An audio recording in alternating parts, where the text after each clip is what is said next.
Have you ever noticed that your mind feels most certain right before it is proven wrong? A memory you trusted changes. A belief you defended collapses. A feeling that once seemed undeniable slowly reveals itself as fear wearing a different face. And yet, even after realizing this, the mind continues doing the same thing again, creating stories, assumptions, identities, and calling them truth.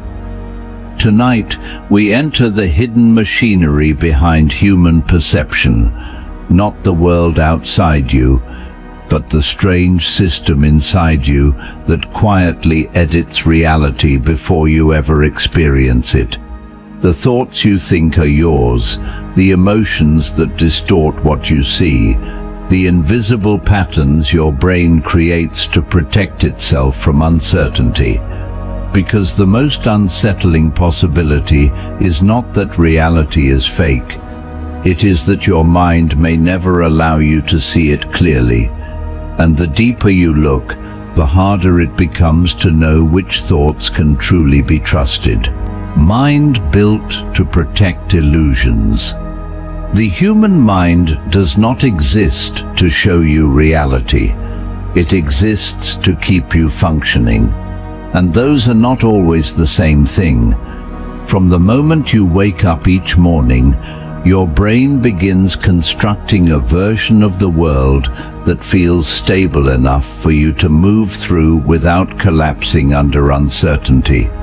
It filters information, removes contradictions, softens fears, and builds comforting explanations faster than you can consciously notice. You believe you are experiencing life directly, but in truth, you are experiencing a carefully edited interpretation designed for survival.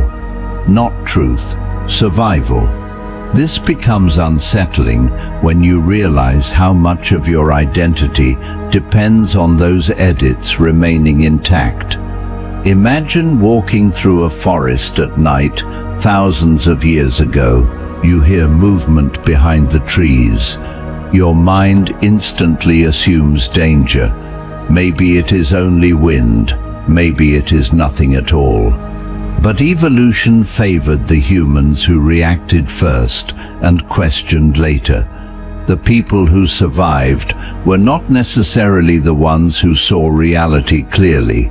They were the ones whose minds protected them from hesitation. And so the brain evolved with a strange priority. Better to believe a false danger than miss a real one. But over time, this instinct expanded beyond physical survival. It began shaping emotions, relationships, beliefs, and identity itself. The modern mind still protects you from threats, except now, many of those threats are psychological. Embarrassment, failure, loneliness, meaninglessness, the possibility that your life may not be what you think it is. So the mind creates illusions to defend against them. You can see this in memory. People rarely remember events exactly as they happened. Instead, memories slowly reshape themselves around emotion and self-image. Two people can experience the same moment and later describe entirely different realities because memory is not a recording device. It is a storyteller, and storytellers care more about coherence than accuracy. This means your mind quietly changes the past to protect the present version of you. If a relationship ended painfully, your brain may exaggerate the flaws of the other person to reduce your grief. If you failed at something important, your mind may invent explanations that preserve your pride. Even small daily moments are altered. You forget details that threaten your identity and remember details that support it. Without realizing it, you become the main character in a story your brain constantly rewrites. But perhaps the strangest illusion is the belief that you are fully aware of why you do what you do. Most human decisions happen before conscious thought arrives. Neuroscientists have repeatedly discovered that the brain often initiates actions moments before the conscious mind becomes aware of choosing them. In other words, the feeling of deciding may sometimes be a delayed narration rather than the true source of action. The conscious self may not be the author, only the witness arriving slightly too late. And yet the mind protects the illusion of control because losing it would feel terrifying. Imagine genuinely believing that your thoughts simply appear, your emotions emerge automatically, and your sense of self is partly constructed after the fact. The stability of identity would begin to crack. So the brain maintains the story that you are in charge. Not because it is proven true, but because the illusion itself keeps the mind stable. Even optimism can become a survival mechanism. Humans consistently overestimate how much control they have over life. We imagine the future improving. We believe we are more rational than we truly are. We assume disasters happen to other people.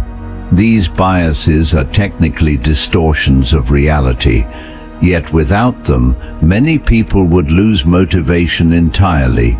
A perfectly accurate view of existence might not produce peace. It might produce paralysis, and perhaps that is why the mind avoids complete honesty. There is another disturbing possibility hidden inside this idea. What if suffering itself is sometimes caused by the mind defending illusions that no longer serve you? Think about how much pain comes from protecting identities. People fear changing because the mind equates change with psychological death. Someone may stay in a harmful relationship because leaving would destroy the illusion of stability. Others cling to beliefs despite overwhelming evidence against them because admitting they were wrong feels like an attack on the self. The illusion becomes more important than reality, and once the mind attaches survival to an illusion, it will defend it aggressively. This is why arguments rarely change people. Facts alone are weak against identities. If a belief becomes emotionally connected to someone's sense of self, challenging the belief feels like threatening their existence. The brain reacts defensively before logic even enters the conversation. You can observe this within yourself. Notice how quickly the mind explains away discomfort. Notice how rapidly it creates certainty. Notice how it prefers familiar pain over unfamiliar truth, because uncertainty is one of the deepest fears the brain experiences. The unknown cannot be controlled, and control, whether real or imagined, makes the mind feel safe. But eventually, almost everyone experiences moments where the illusions begin to fail. A death, a betrayal, a sudden realization at 3 a.m. that the life you built may not reflect who you truly are. These moments feel disorienting because the protective stories weaken, even briefly. The world stops feeling solid. Identity becomes unstable. The mind scrambles to rebuild meaning as quickly as possible, and usually it succeeds. The illusion returns. You continue living. But something changes after glimpsing how fragile the structure really is. You begin noticing that certainty feels artificial, that thoughts arrive automatically, that memory bends, that identity shifts depending on who surrounds you. And slowly, an uncomfortable question begins forming in the background of awareness. If the mind is designed to protect comforting illusions, then how much of what you call reality was chosen for truth, and how much was chosen simply because it allowed you to survive? Thoughts that arrive before choice. Most people believe they are the authors of their own thoughts. A thought appears, and then they choose whether to follow it. But what if the thought arrived before the choice ever existed? Right now, without trying, your mind is producing words, images, impulses, memories, and emotions automatically. You do not decide what your next thought will be before it appears. In fact, the moment you try to predict your next thought, another unexpected thought interrupts the attempt itself. The mind behaves less like a machine you control and more like a river you witness. This becomes deeply unsettling once you begin observing it carefully. Sit alone in silence for long enough and you will notice something strange. Thoughts do not ask permission to enter consciousness. They emerge on their own. One moment there is quiet. The next moment a memory from years ago appears for no reason. Then an anxiety. Then a random sentence. Then an image. Then a fear. You did not summon them intentionally. They arrived. And only afterward did the feeling of me appear beside them, claiming ownership. But ownership is not the same as creation. Imagine standing beside a road watching cars pass by.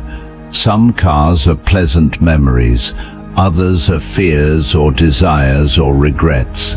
Most people spend their entire lives chasing these cars, believing every passing thought deserves attention simply because it appeared inside their mind.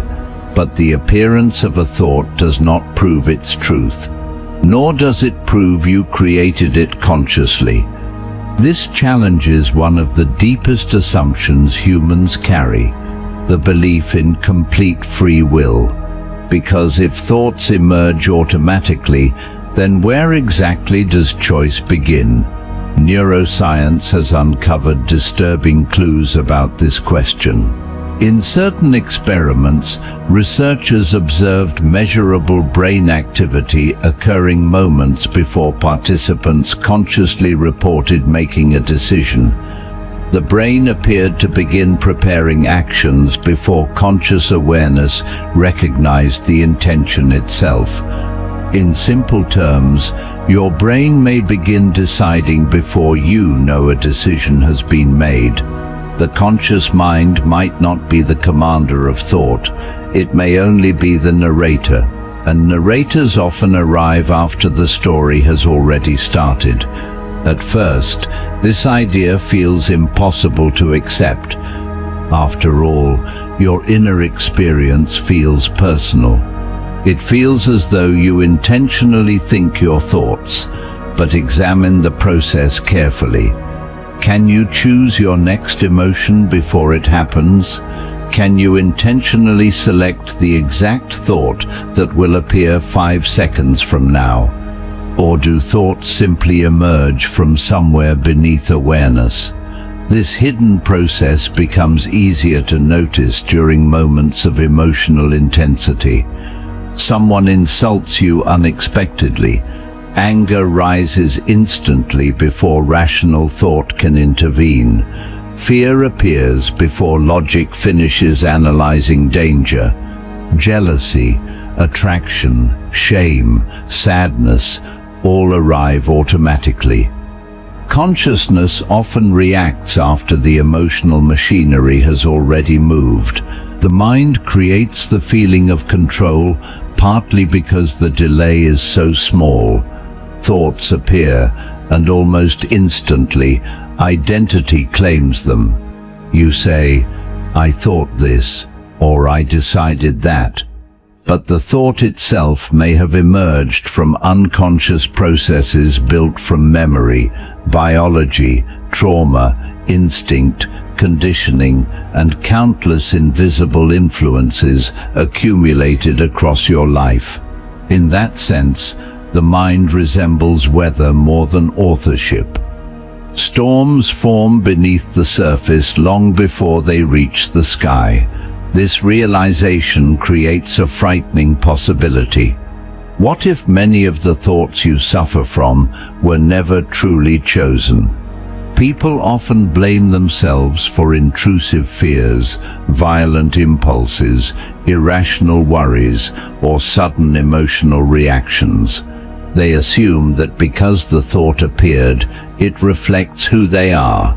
But thoughts can emerge from hidden systems far outside conscious intention. A disturbing thought does not define your character any more than a nightmare defines your morality. The brain generates possibilities constantly. Some are useful, some are meaningless, some are terrifying, and consciousness witnesses all of them. Yet humans tend to identify with every thought automatically.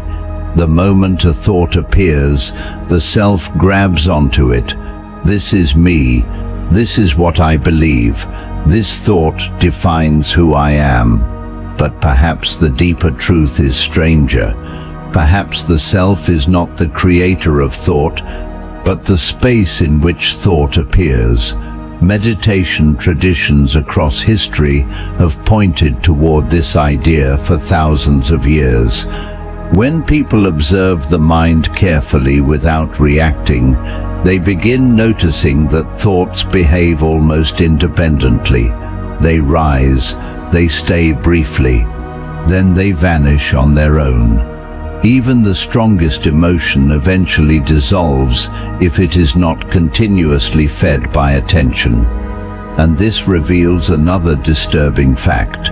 Many thoughts survive only because you keep returning to them. Anxiety loops work this way. A fearful thought appears automatically. The mind reacts to it emotionally. Attention strengthens it. The thought returns stronger.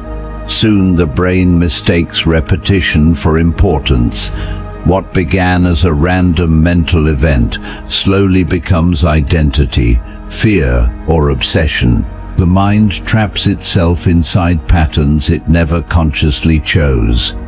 And because humans confuse familiarity with truth, repeated thoughts begin feeling real regardless of accuracy. This is why people can become prisoners of narratives created entirely by repetition. I am not enough. Everyone secretly judges me. I will fail. I cannot change. These thoughts may have arrived automatically years ago, perhaps during moments of pain or vulnerability, but over time, repetition transformed them into perceived reality. The brain does not carefully separate truth from familiarity. It often treats them as the same thing. Yet there is something strangely freeing hidden inside this realization. If thoughts arrive before choice, then you do not need to believe every thought that appears. You can observe them without obeying them. You can let them pass without turning them into identity. You can notice fear without becoming fear itself. This does not mean humans lack all choice. Choice may still exist, but perhaps not where most people think. Maybe freedom is not the ability to control which thoughts appear. Maybe freedom begins the moment you stop automatically identifying with them. The thought arrives, the emotion follows, the impulse appears, but awareness remains separate enough to witness the process. And in that tiny space between thought and reaction, something unusual becomes possible. Not total control, but understanding.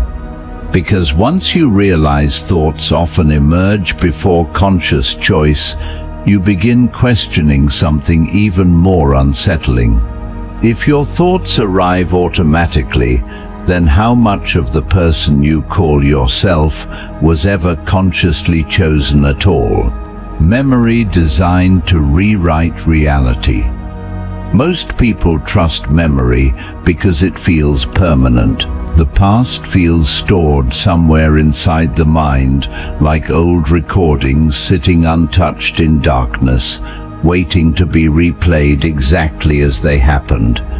You remember childhood moments, conversations, faces, pain, love, embarrassment, and because the memories feel vivid, you assume they are true. But memory is not a recording, it is reconstruction. And every time you remember something, your mind quietly changes it. This means the past inside your head is not fixed. It is alive, flexible, vulnerable to emotion, belief, identity, and time itself. The person you are today is constantly rewriting the person you used to be, and most of the time, you never notice it happening. Imagine remembering a painful argument from years ago. At first, the memory may have felt confusing and emotional, but over time, your mind slowly reshapes the event into a cleaner narrative. Maybe you begin seeing yourself as more innocent than you truly were. Maybe the other person becomes colder in memory than they actually seemed at the time.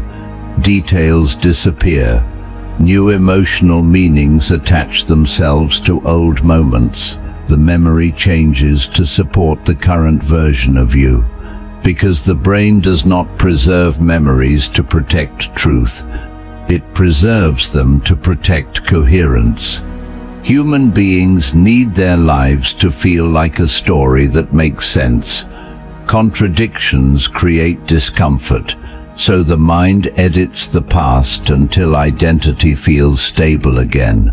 Memories that threaten your self-image fade faster. Memories that reinforce your beliefs become stronger.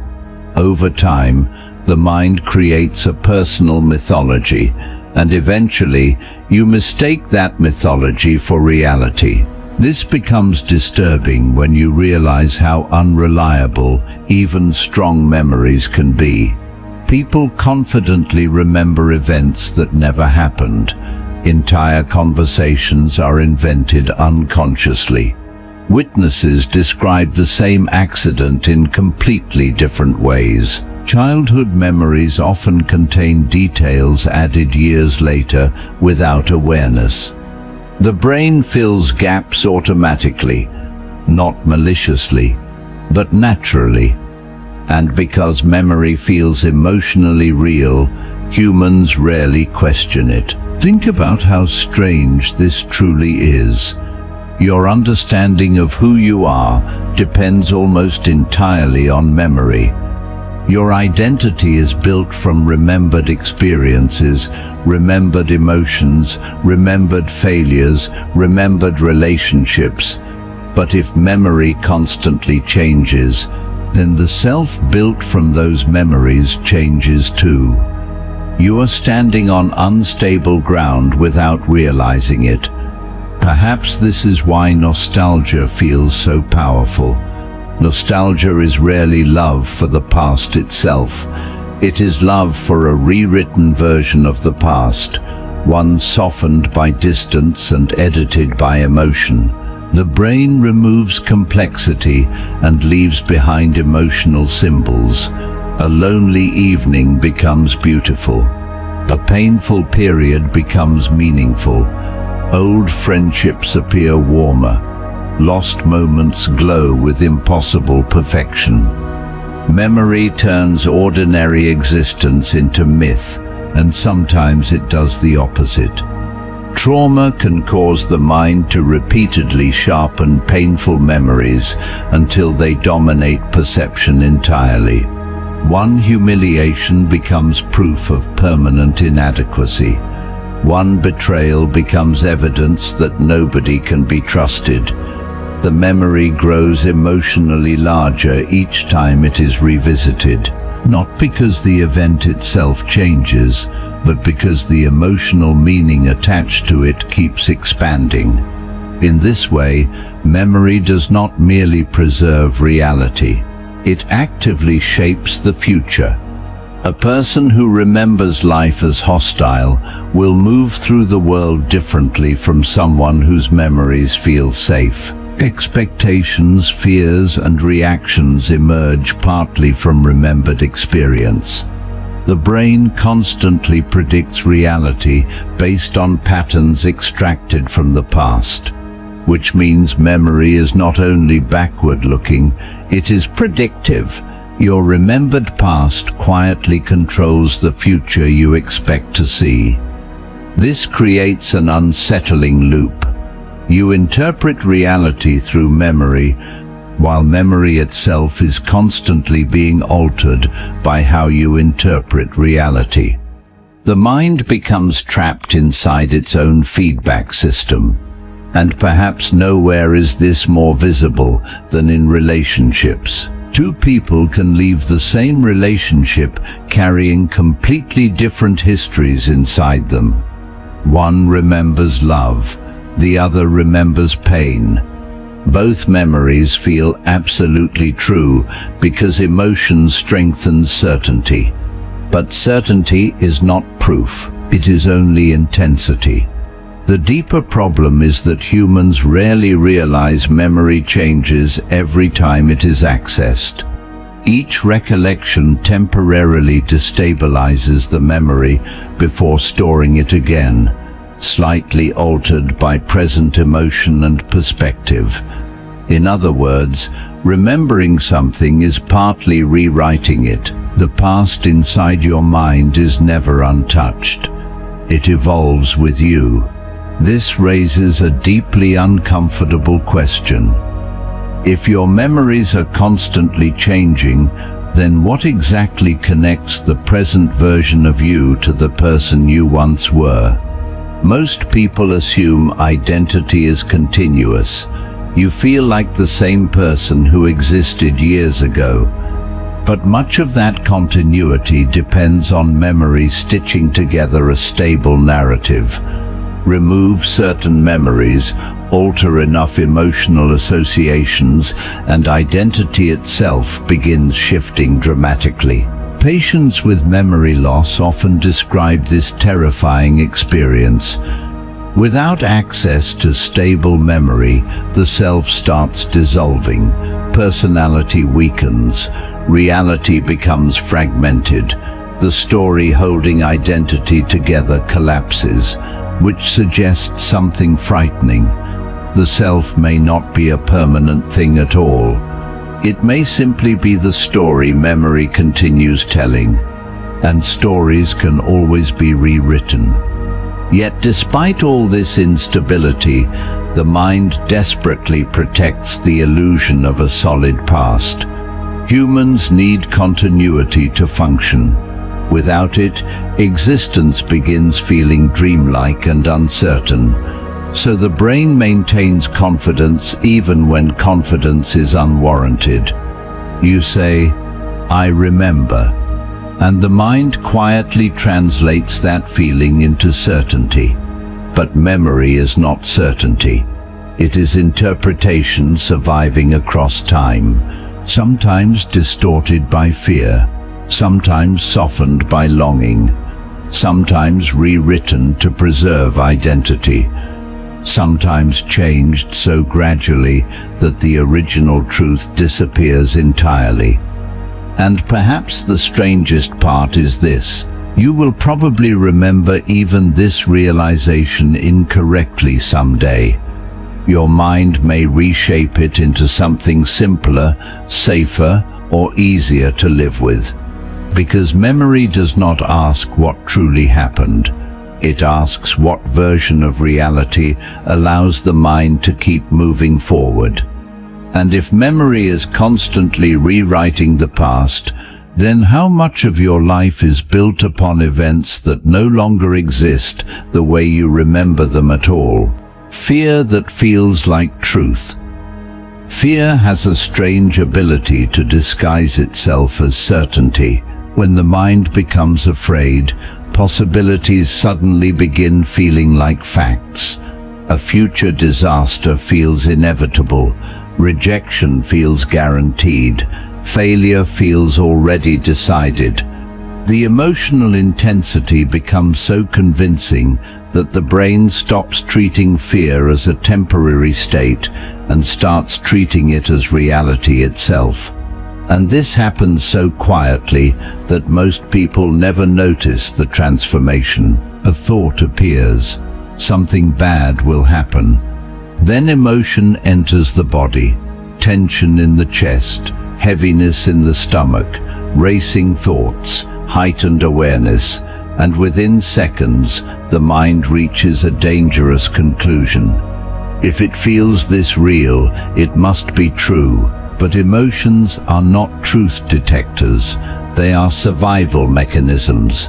And survival mechanisms were never designed to show reality clearly. They were designed to keep human beings alive long enough to continue existing.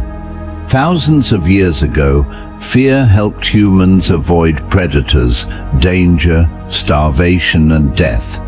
A nervous mind survived more often than a careless one.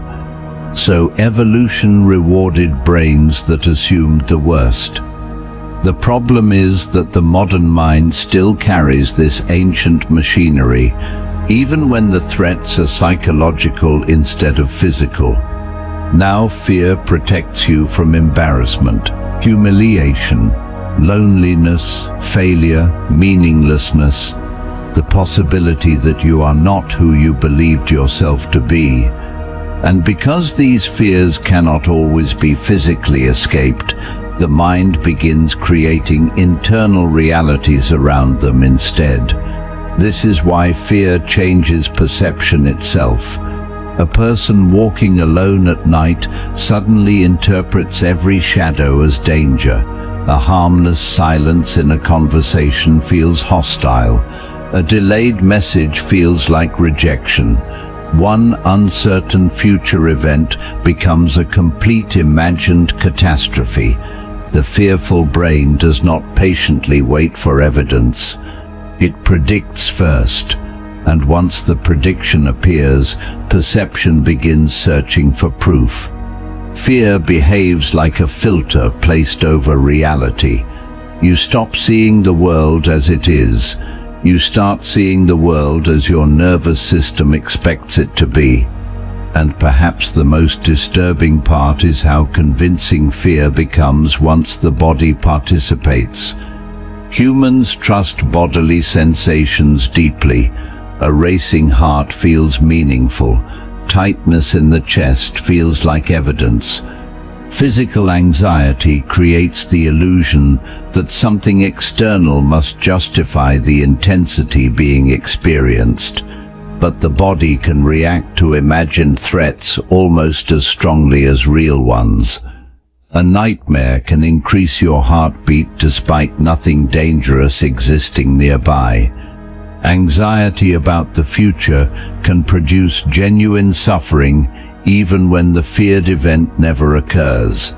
The brain simulates danger so vividly that the body responds as though the simulation itself were reality. In this way, fear creates experiences that feel true regardless of accuracy.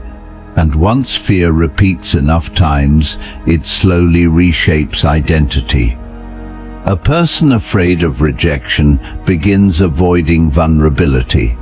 Over time, avoidance reinforces isolation, and isolation strengthens the original fear. Eventually, the person concludes, "I am someone who cannot connect with others." What began as temporary fear becomes permanent identity. Not because it was true from the beginning, but because repeated fear slowly transformed behavior until reality started matching expectation. Fear often creates the conditions it wants to avoid. This is why insecurity damages relationships. Someone terrified of abandonment may become controlling, anxious, or emotionally withdrawn. Their behavior slowly strains the relationship itself. Eventually, distance appears, confirming the original fear. The mind then says, "I knew it."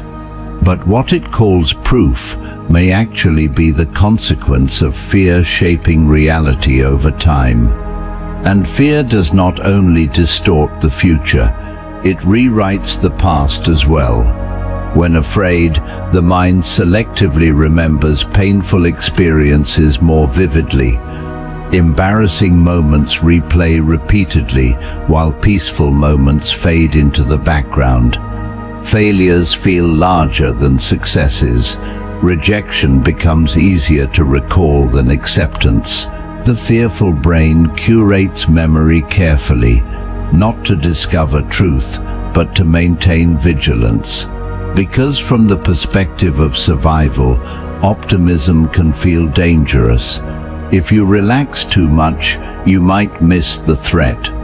So fear convinces the mind that constant worry is responsible, intelligent, and necessary. People often mistake anxiety for preparation, as if suffering in advance somehow grants control over uncertainty.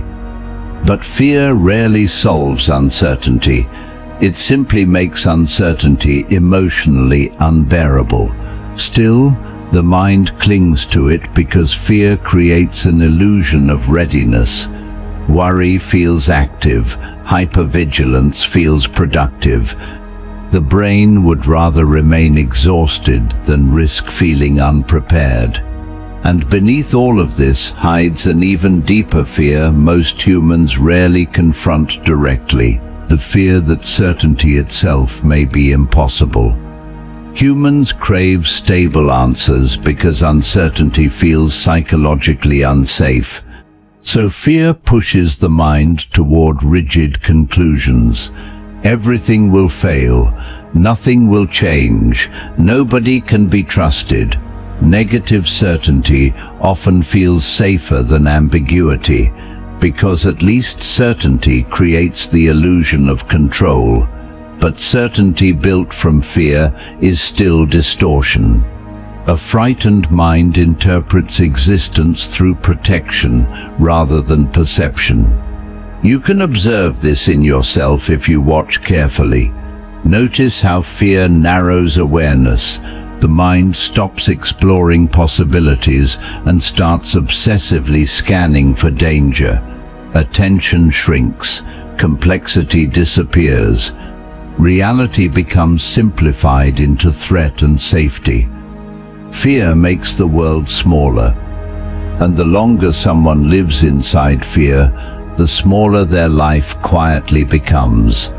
Dreams shrink, relationships narrow, curiosity fades, the unknown becomes unbearable. Eventually, survival replaces living entirely. Yet there is something strangely liberating hidden inside this realization. Fear feeling true does not mean fear is true. The body may panic, thoughts may race, catastrophic images may appear convincing, but emotional intensity is not evidence. The storm inside the nervous system does not automatically reflect reality outside it. And perhaps freedom begins the moment you stop treating fear as prophecy, not suppressing it, not fighting it, but seeing it clearly for what it is, a survival system trying to protect you, even when protection distorts perception itself.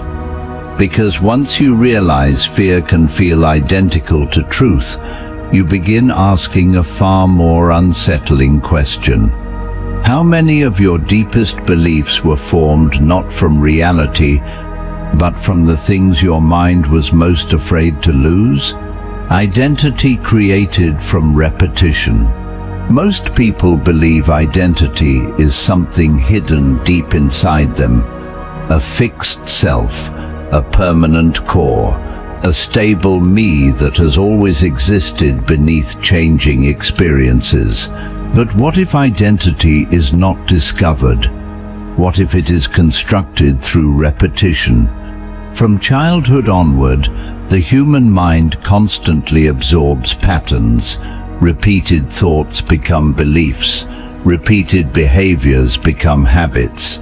Repeated emotional reactions become personality. Over time, these patterns begin feeling natural, permanent, and inseparable from who you are. But familiarity is not the same as truth. Something repeated long enough eventually stops feeling chosen.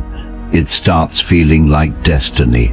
Imagine a child repeatedly hearing the same subtle messages growing up. You are shy. You are difficult. You are smart. You are weak. You always overthink. At first, these are merely descriptions spoken by others, but repetition slowly changes them into internal identity. The child begins behaving in ways that reinforce the label, not because the label was objectively true from the beginning, but because the mind adapts itself to repeated expectation.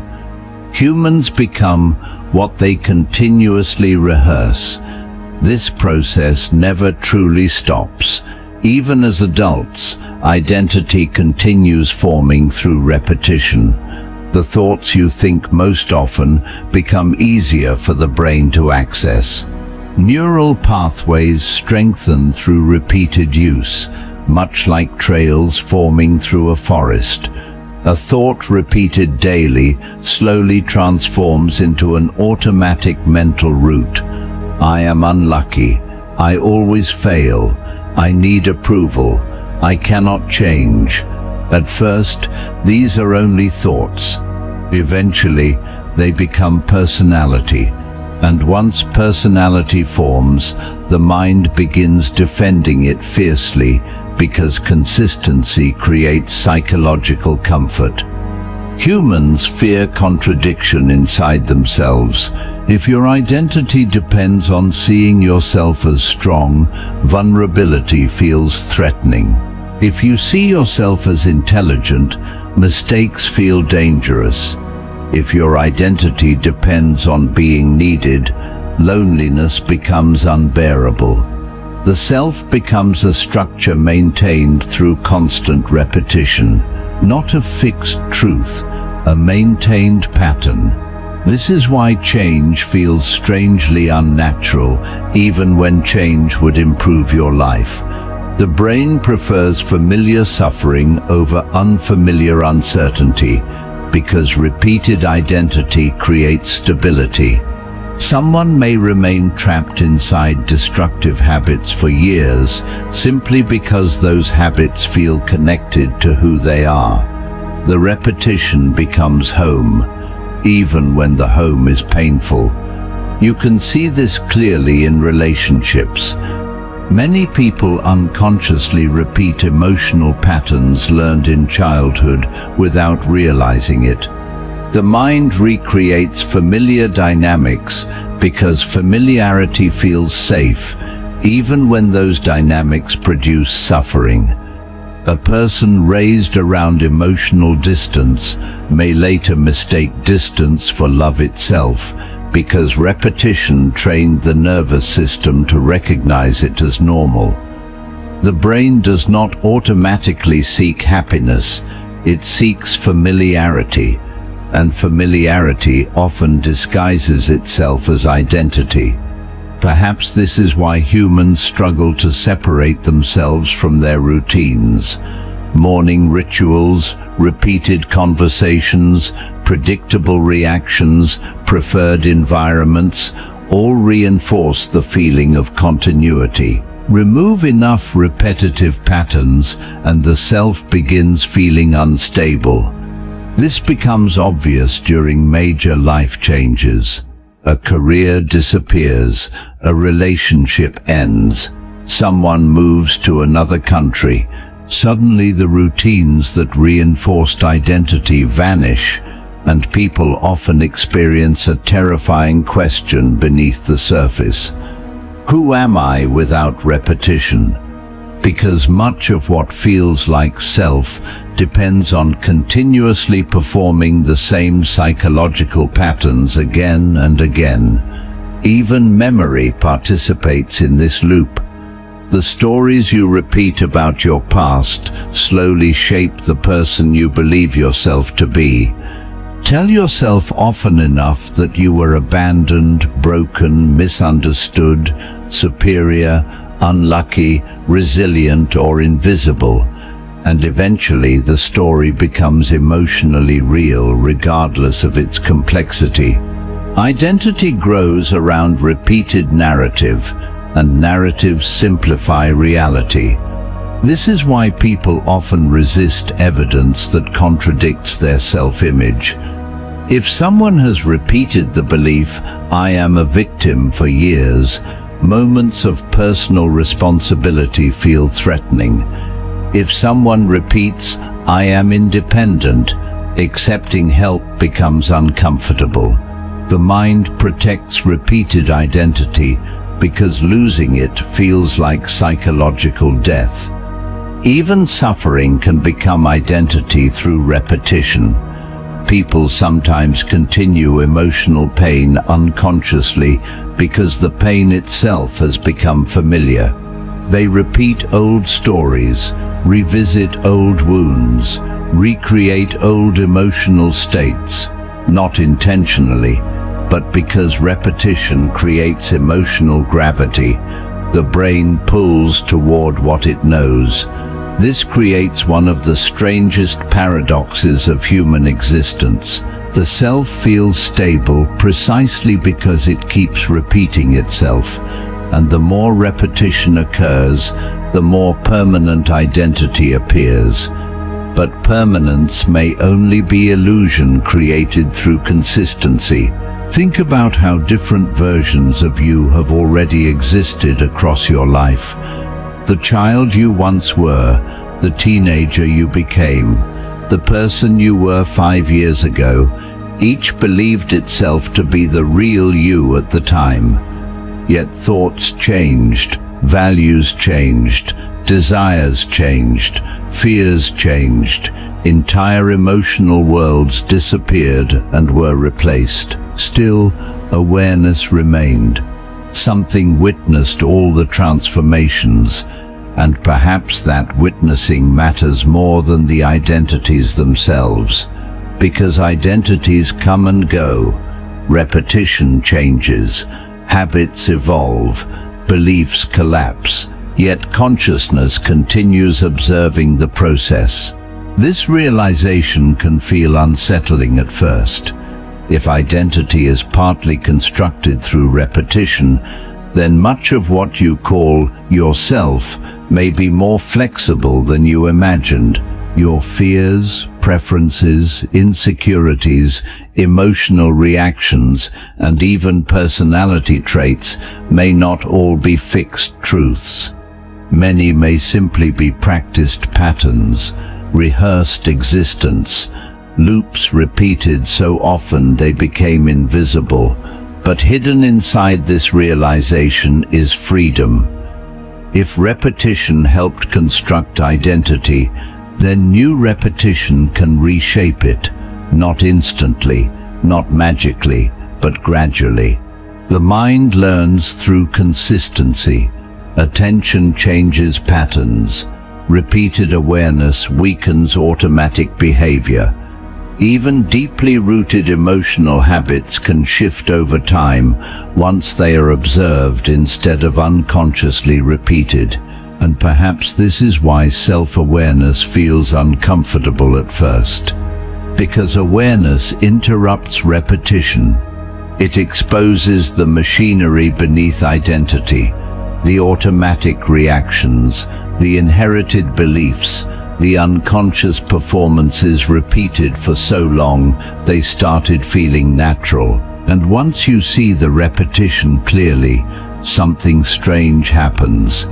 You begin wondering whether the person you call yourself is truly who you are, or merely the longest-running pattern your mind has practiced believing. Emotions that distort perception. Human beings like to imagine they see reality objectively, as if the world enters the mind clearly, untouched by feeling, and then gets analyzed rationally afterward. But emotions do not wait politely outside perception. They shape perception itself.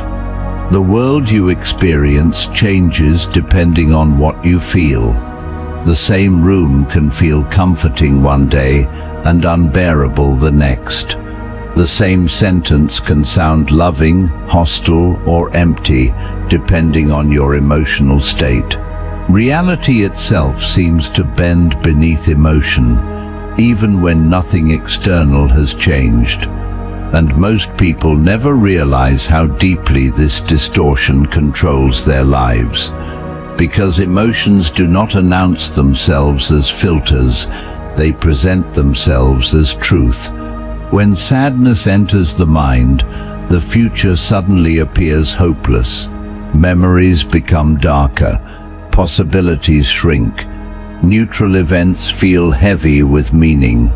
The emotional state quietly edits perception until existence itself seems objectively different.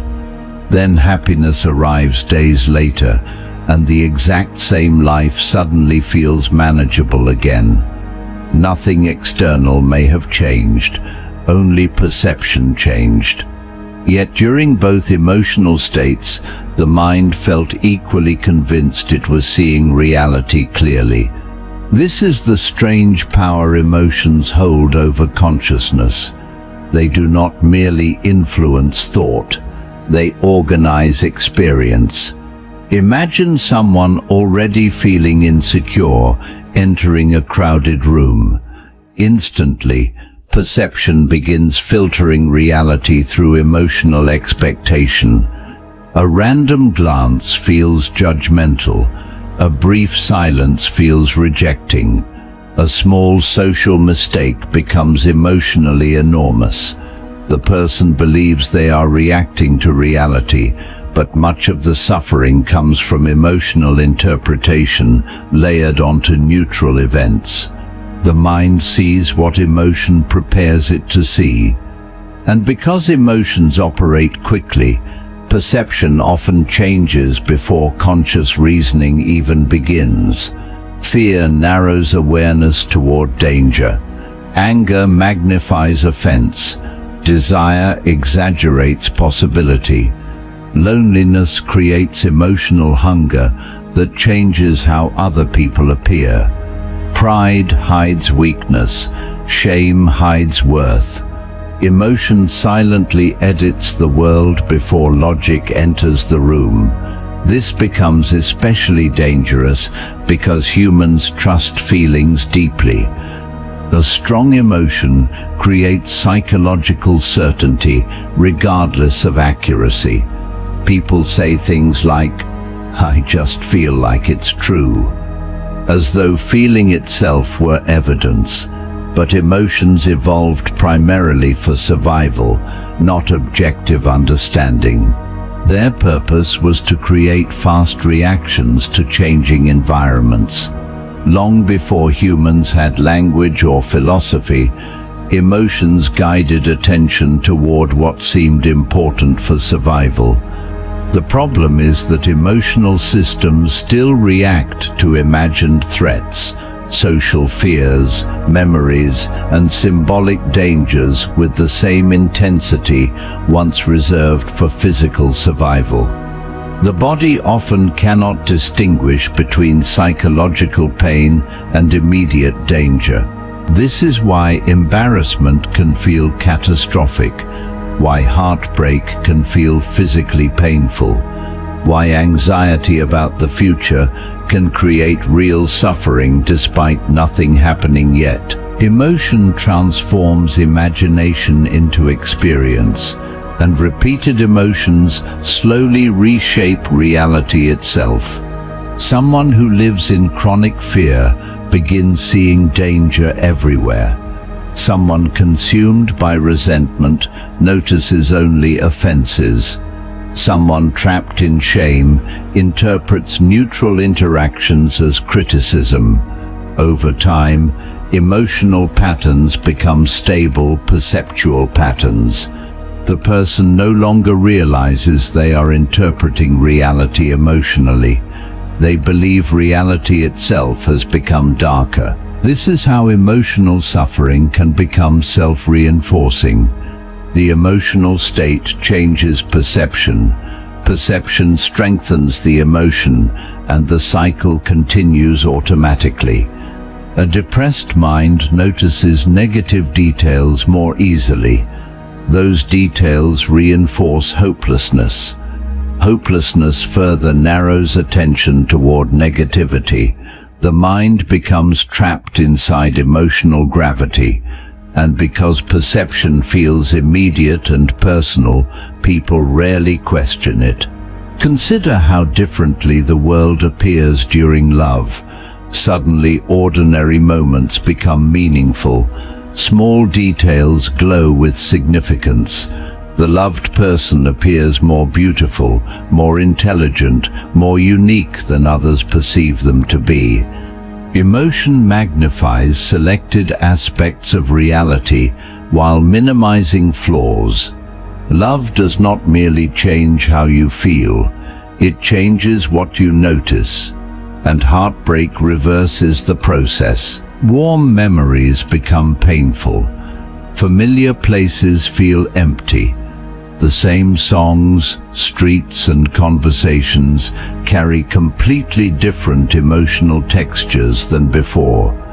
Emotion repaints reality without asking permission. Perhaps this explains why humans struggle to agree about the world itself. People believe they are debating facts, while often perceiving entirely different emotional realities underneath those facts. Fearful people interpret uncertainty differently than hopeful people. Angry minds perceive threat where calm minds perceive complexity. Emotion shapes interpretation long before conscious opinion forms. This also explains why emotional manipulation is so powerful. If someone can control emotion, they can influence perception itself. Fear changes what people notice. Outrage simplifies complexity. Desire overrides caution. Entire groups of humans can be guided psychologically by emotional stimulation stronger than rational analysis, because emotions move faster than reason, and the brain often justifies emotionally driven conclusions afterward. Yet there is something even more unsettling hidden beneath this idea. What if many of your strongest convictions were emotionally chosen before they were logically defended? Humans often believe reasoning creates belief, but in many cases emotion arrives first. The mind feels attraction, fear, comfort, disgust, admiration, or threat, and only afterward builds explanations around those feelings. Logic becomes less a search for truth and more a lawyer defending emotional instinct. The conscious mind tells stories about decisions already emotionally made. This realization can feel deeply uncomfortable because it weakens the illusion of pure rationality. People prefer believing they see clearly, but perception is constantly colored by invisible emotional weather moving through the nervous system. And emotional weather changes constantly. A sleepless night changes perception. Stress changes perception. Loneliness changes perception. Hope changes perception. Even hunger changes perception. The reality you experience is never entirely separate from the state of the mind experiencing it. But perhaps awareness of this distortion creates a different kind of freedom. Not freedom from emotion, That may be impossible, but freedom from blindly trusting every emotional interpretation as objective truth. You can feel fear without assuming danger is absolute. You can feel sadness without concluding life itself is meaningless. You can feel anger without believing hatred reveals reality clearly. Emotion remains real, but its interpretation may not be. And once you begin seeing emotions as forces that shape perception rather than reveal objective truth, another unsettling possibility quietly appears. If every emotional state creates a different version of reality, then which version of reality have you been calling the real world all along? Brain searching for meaning in chaos.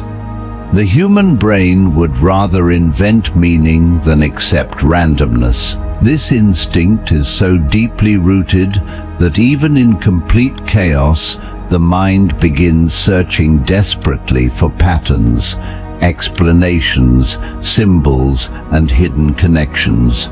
Silence becomes suspicious. Coincidences feel intentional. Random events begin forming invisible narratives inside the imagination. Because uncertainty disturbs the mind more than false certainty ever could. Humans are meaning-making creatures. Without meaning, existence begins feeling unstable.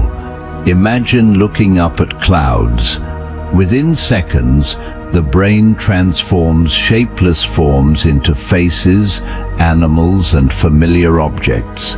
The patterns were never truly there, yet the mind cannot stop creating them.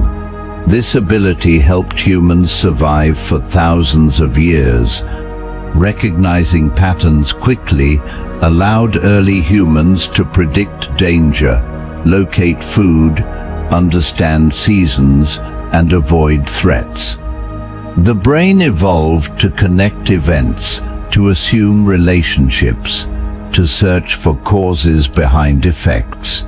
And most of the time, this ability is useful. But sometimes the mind becomes too good at finding meaning. It begins detecting patterns even where none exist. A person notices the same number repeatedly and assumes it must symbolize something important. A random coincidence feels meant to happen. Someone experiences a painful event and immediately searches for cosmic purpose behind it, because accepting pure randomness feels emotionally unbearable. The brain turns uncertainty into narrative, not because narrative is always true, but because narrative creates psychological stability. Humans struggle deeply with chaos. Random suffering feels terrifying because randomness cannot be controlled. If bad things happen without reason, then safety itself becomes uncertain. So the mind searches obsessively for explanations.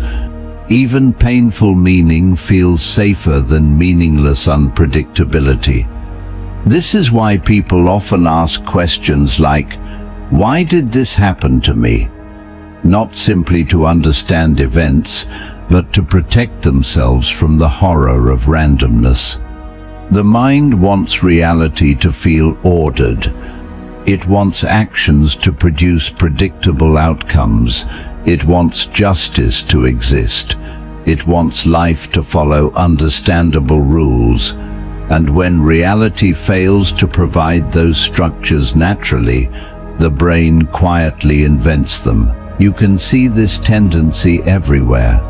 Conspiracy theories often emerge from the mind's discomfort with chaos.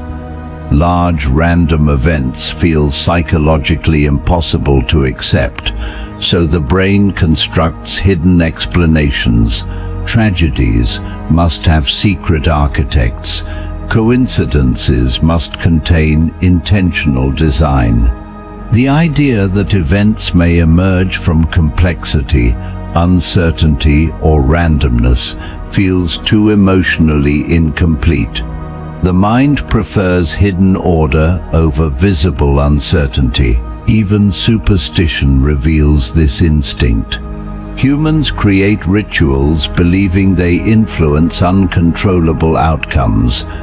Athletes repeat routines. People assign meaning to lucky objects. Tiny repeated behaviors begin feeling connected to unrelated results because the brain constantly searches for causal relationships. And once a pattern feels emotionally convincing, logic becomes secondary. Because the feeling of meaning itself is rewarding, the brain experiences relief when uncertainty decreases, even artificially. Explanations calm the nervous system. Narratives reduce anxiety. Certainty creates emotional comfort regardless of whether certainty is accurate. This becomes dangerous when the search for meaning overrides reality itself. Humans sometimes force patterns onto existence so aggressively that they stop seeing complexity altogether. They divide the world into simple stories, heroes and villains, destiny and failure, signs and warnings. Ambiguity disappears because ambiguity exhausts the brain. But reality is often ambiguous, messy, incomplete, and indifferent to human desire for clean explanations. Perhaps nowhere is this more visible than in personal suffering. When pain enters life, the mind instinctively begins searching for meaning behind it. Some people believe suffering must contain hidden lessons. Others see punishment. Others search for fate, karma, destiny, or cosmic purpose. Because suffering without meaning feels almost impossible for the human mind to tolerate. Yet sometimes events simply happen, without intention, without deeper design. And this possibility unsettles people profoundly because it weakens the comforting illusion that life operates according to understandable moral logic. The mind fears chaos because chaos threatens prediction, and prediction creates the illusion of control. This is why uncertainty produces anxiety so quickly. The brain constantly attempts to model the future. It wants stable patterns, allowing survival and planning. When reality becomes unpredictable, the nervous system enters a state of alertness. The unknown feels dangerous even when no immediate danger exists. So the mind rushes to close uncertainty as quickly as possible. Sometimes this leads to wisdom, sometimes it leads to delusion, and often humans cannot easily distinguish between the two. Consider how quickly people create stories about themselves. One failure becomes, "I am not capable." One rejection becomes, "I am unlovable." One success becomes, "I was meant for greatness." The brain converts isolated experiences into global narratives because isolated chaos feels psychologically incomplete.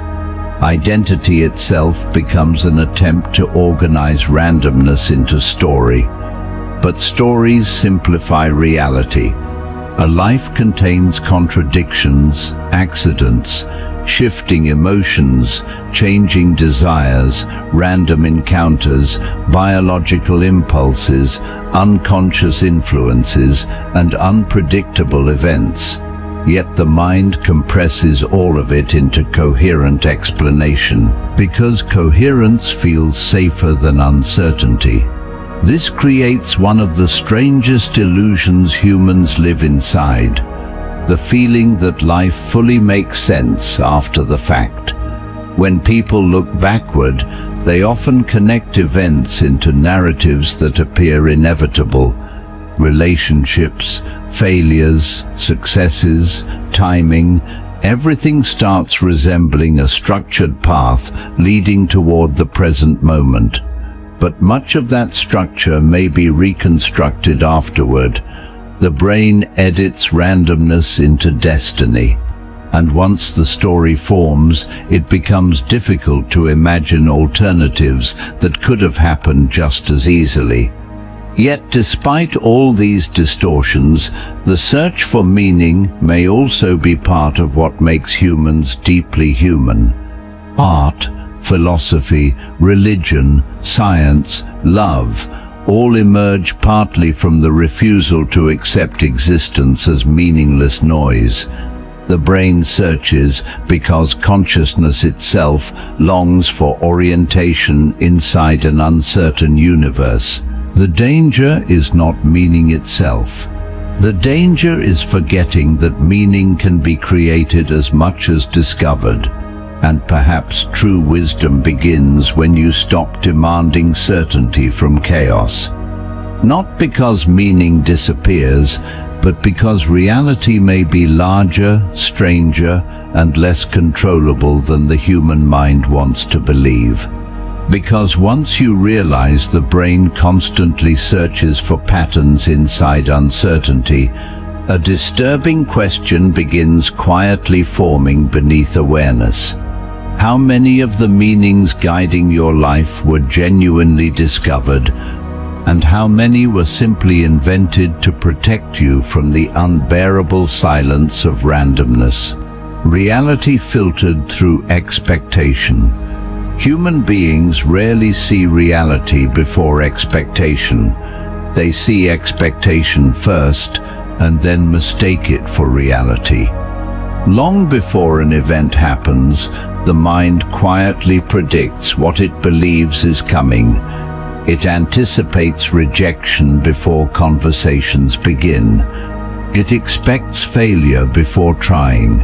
It imagines disappointment before opportunities fully unfold. And once these expectations form, perception itself begins bending around them. The brain does not passively observe the world. It actively prepares reality in advance. This process happens so automatically that most people never notice it. Imagine entering a room believing nobody likes you. Instantly, attention begins searching for evidence supporting that expectation.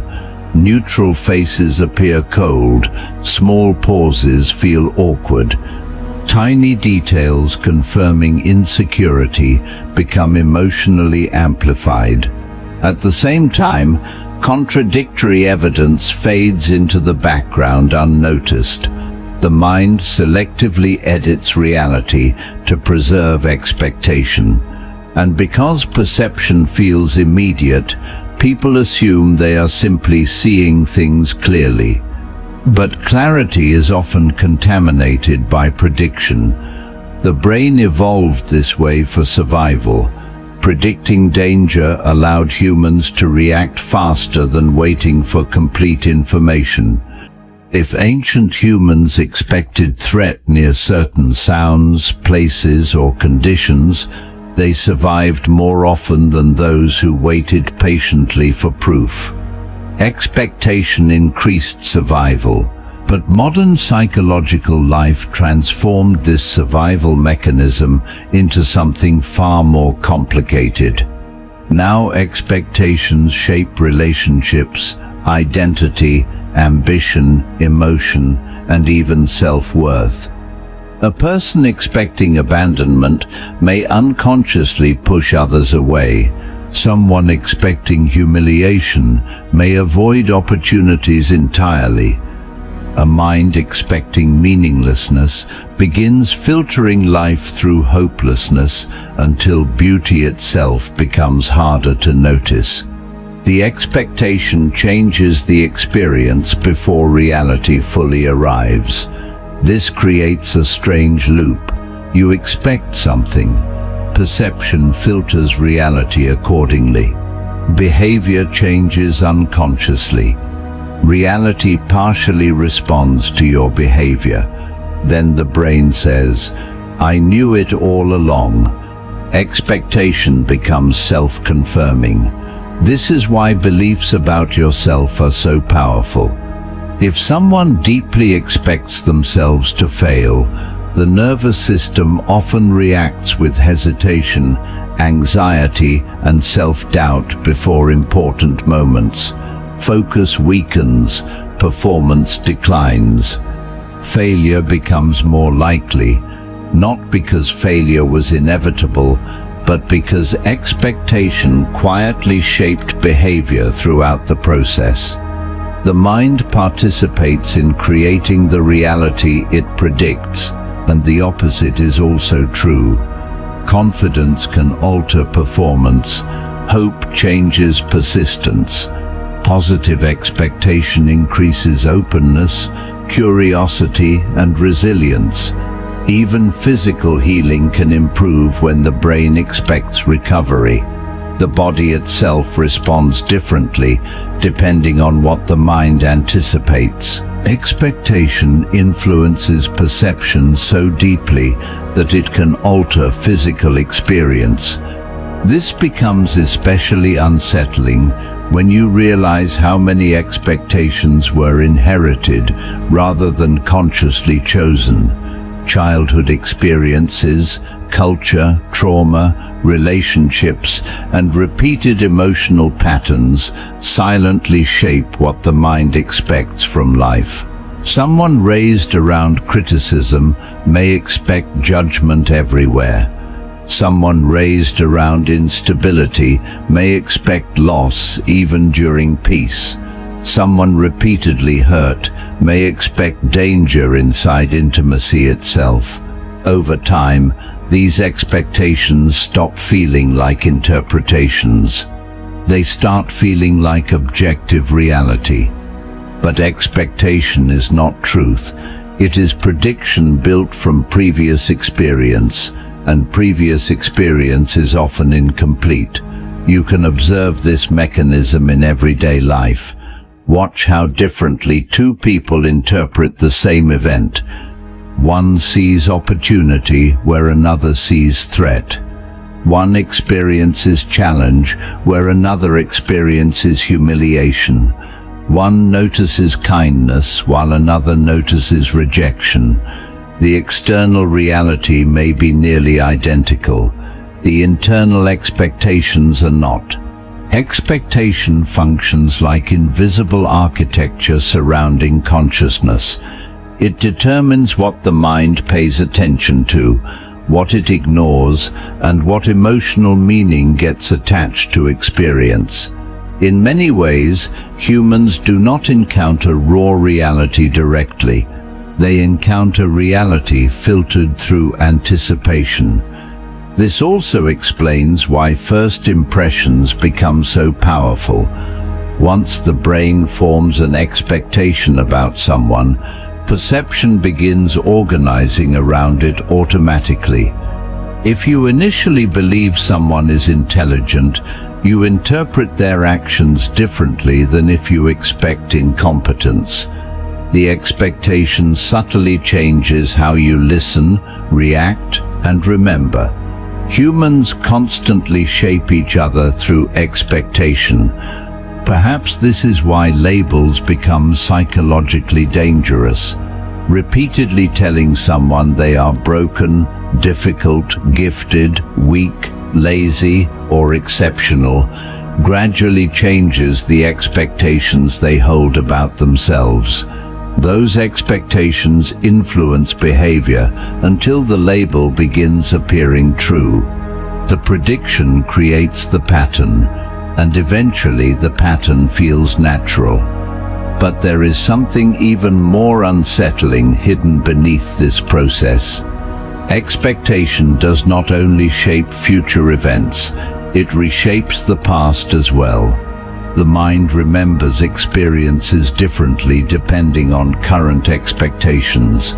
Someone expecting betrayal may reinterpret old memories as warning signs they previously missed. Someone newly hopeful may suddenly remember past struggles as meaningful rather than tragic. The brain edits memory to maintain consistency between expectation and identity. Everything begins aligning into narrative, and once narrative forms, escaping it becomes difficult because humans confuse familiarity with truth. Repeated expectations create emotional certainty even when reality repeatedly offers contradictory evidence. People continue expecting rejection while being loved, continue expecting failure while succeeding, continue expecting emptiness while surrounded by meaning.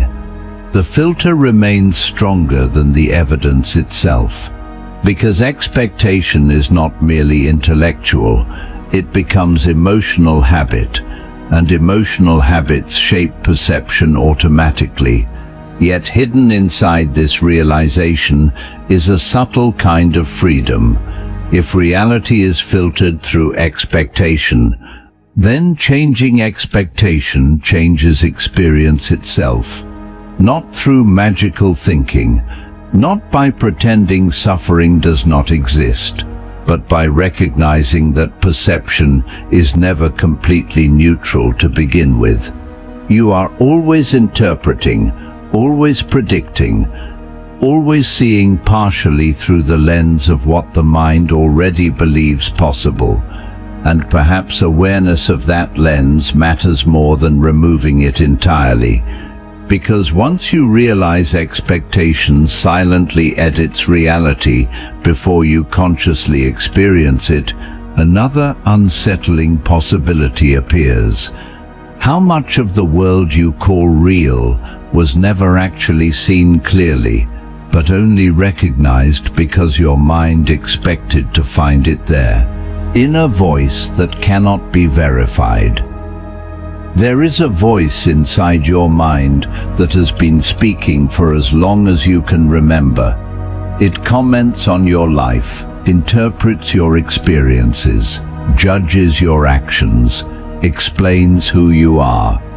And because the voice sounds familiar, most people never question it. They assume it is themselves. But what if the voice inside your head is only another mental process pretending to be truth? Right now, as you listen to these words, there is likely another layer of thought reacting quietly in the background, agreeing, doubting, comparing, interpreting. The inner voice never truly stops.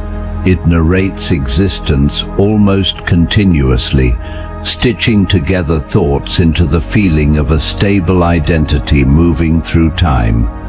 Without this narration, the self would feel strangely incomplete. Yet the strange thing about the inner voice is that it cannot actually be verified. You cannot physically locate it. You cannot prove where it comes from. And perhaps most unsettling of all, you do not consciously choose what it says before it speaks. The voice simply appears, one thought after another, sometimes helpful, sometimes cruel, sometimes irrational, sometimes comforting. And despite how influential it is, humans rarely stop to ask a deeply important question. Why should this voice automatically be trusted? Think about how contradictory the inner voice can be. One day it says you are capable. The next day it insists you will fail. It creates confidence, then destroys it. It praises you, condemns you, warns you, distracts you, and confuses you, often within the same hour. If another person spoke to you with such inconsistency, you would question their reliability immediately. But because the voice appears internally, it gains automatic authority. The mind mistakes familiarity for truth. This becomes dangerous because the inner voice shapes identity more than most external influences ever could. Repeated internal narration slowly becomes self-concept. If the voice constantly repeats, "I am not enough," the nervous system begins organizing around inadequacy. If it repeats, "Nobody understands me," isolation deepens. Thoughts repeated internally gain emotional weight regardless of accuracy. The voice constructs reality through repetition, and over time, humans stop hearing it as interpretation. They hear it as fact. But where does this voice actually come from?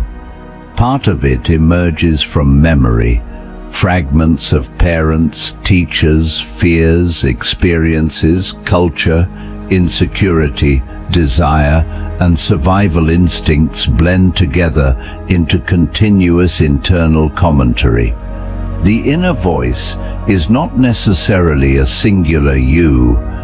It may be a collection of psychological echoes accumulated across life. Old criticisms become internal dialogue. Past fears become predictions. Childhood conditioning becomes adult narration.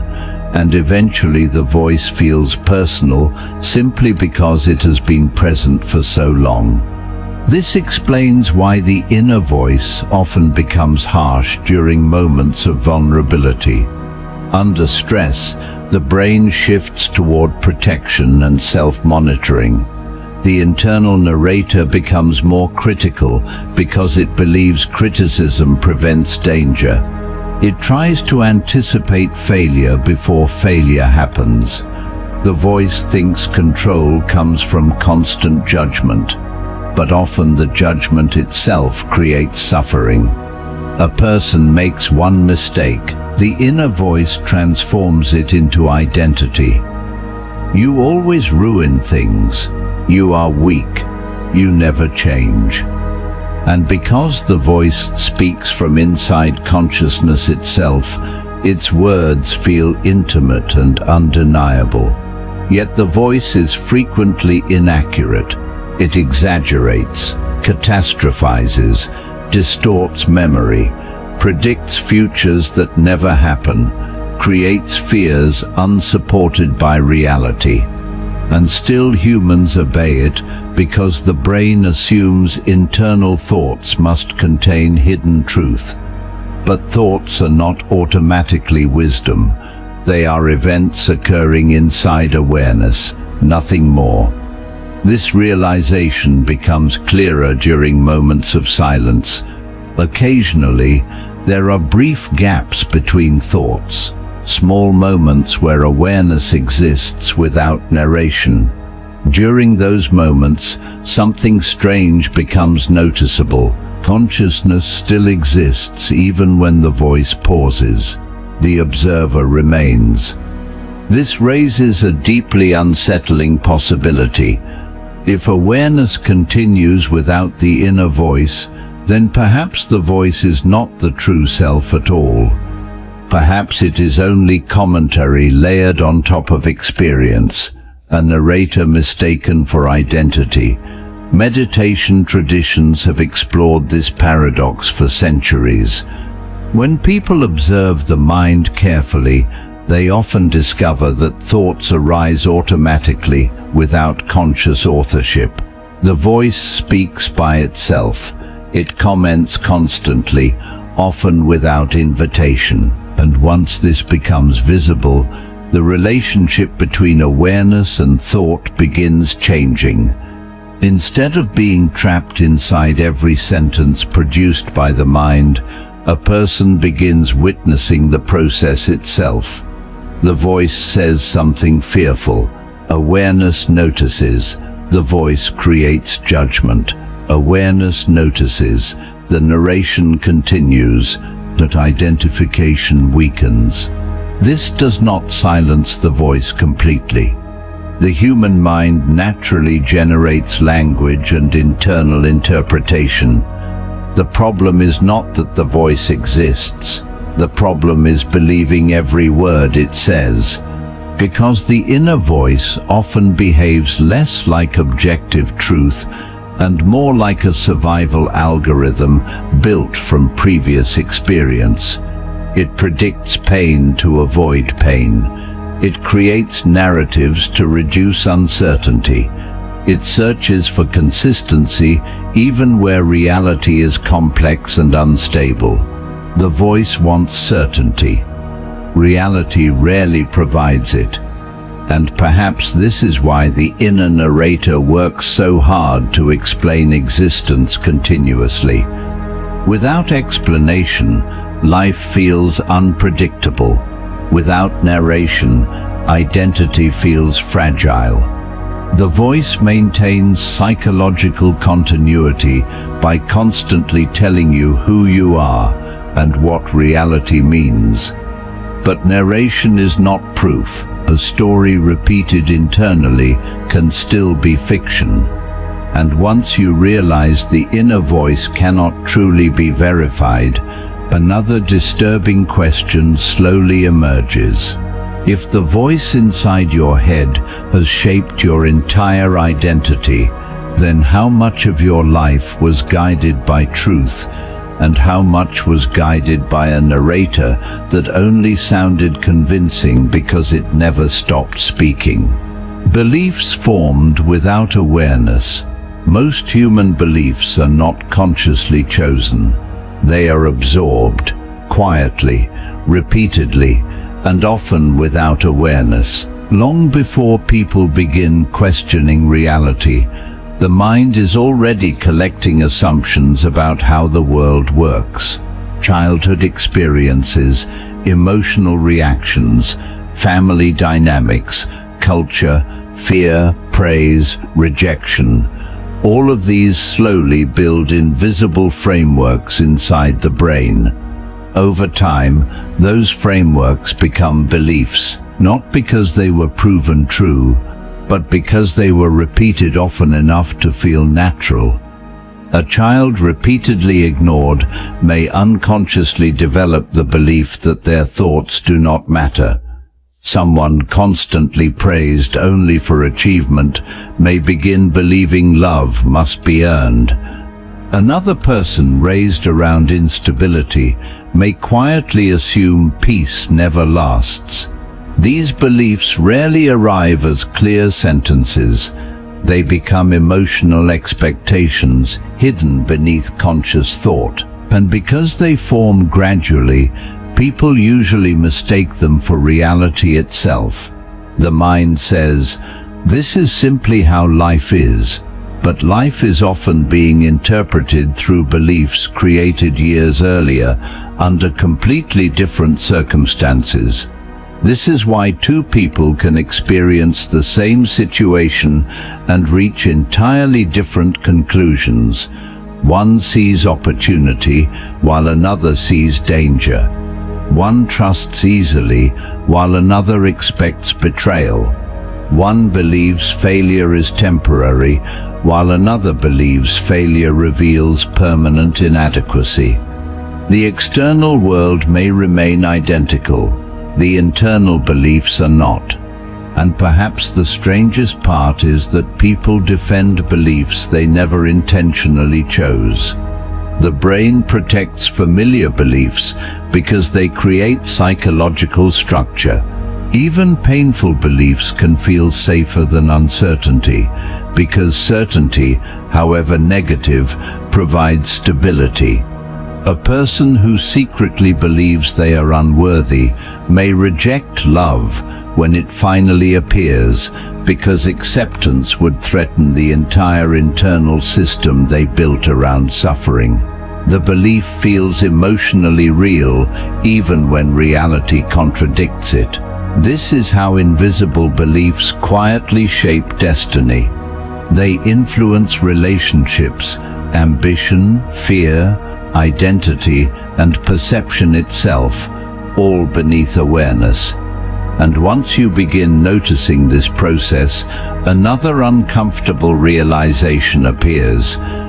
Many of the thoughts you call yourself may simply be inherited patterns repeating automatically through the mind, not chosen, not examined, only absorbed. which is why awareness becomes so important. The moment you observe a belief clearly, it begins losing some of its invisible control. You stop reacting automatically. You begin questioning the narratives that once felt permanent, and slowly, the mind becomes less trapped inside unconscious repetition. That's also why creating videos like these takes far more work than most people realize. Every section has to be carefully written in a way that keeps the rhythm calm, immersive, and thought-provoking, without breaking the atmosphere you're feeling right now. So, if you genuinely enjoy these deeper explorations of the mind and want more videos like this to continue, consider leaving a like and subscribing to The Present Path. Your support quietly helps these ideas keep existing, because sometimes a single unnoticed belief can shape an entire life, and the most dangerous beliefs are often the ones formed so early you never realized they were beliefs at all. Certainty built on incomplete information. Human beings crave certainty so deeply that the mind often creates it long before enough information exists to justify it. A few experiences become conclusions. A few emotions become convictions. A few fragments of reality become entire worldviews. And once certainty forms, the brain begins protecting it almost automatically. This is strange when you consider how limited human perception truly is. Every person experiences only a tiny fraction of reality. You see life through one nervous system, one history, one personality, one set of memories, one emotional structure. Even your senses capture only a narrow slice of the world around you. Yet despite this limitation, the mind constantly behaves as though it understands far more than it actually does. People become certain about other people after a single interaction, certain about themselves after temporary failures, certain about the future despite knowing almost nothing about what is coming.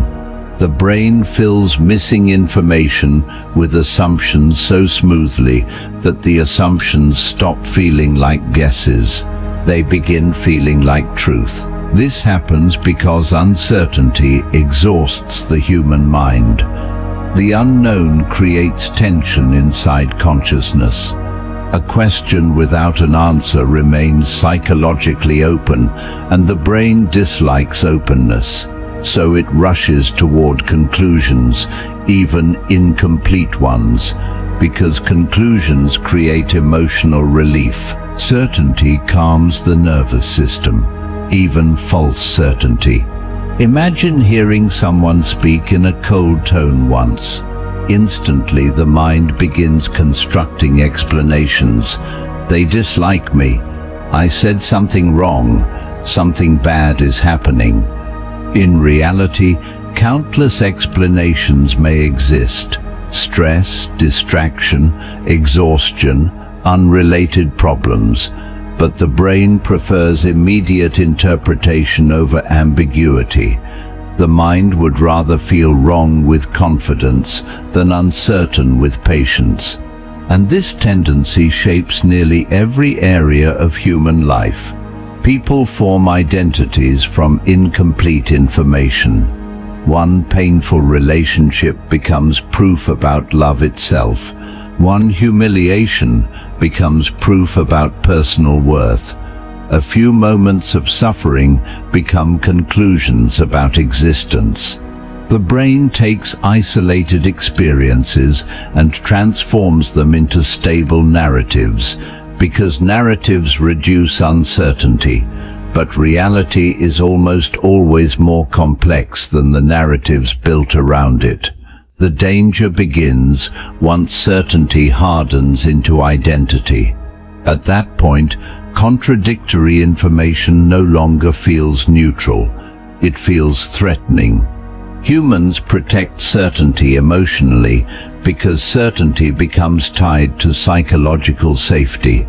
Admitting uncertainty can feel like losing control over reality itself.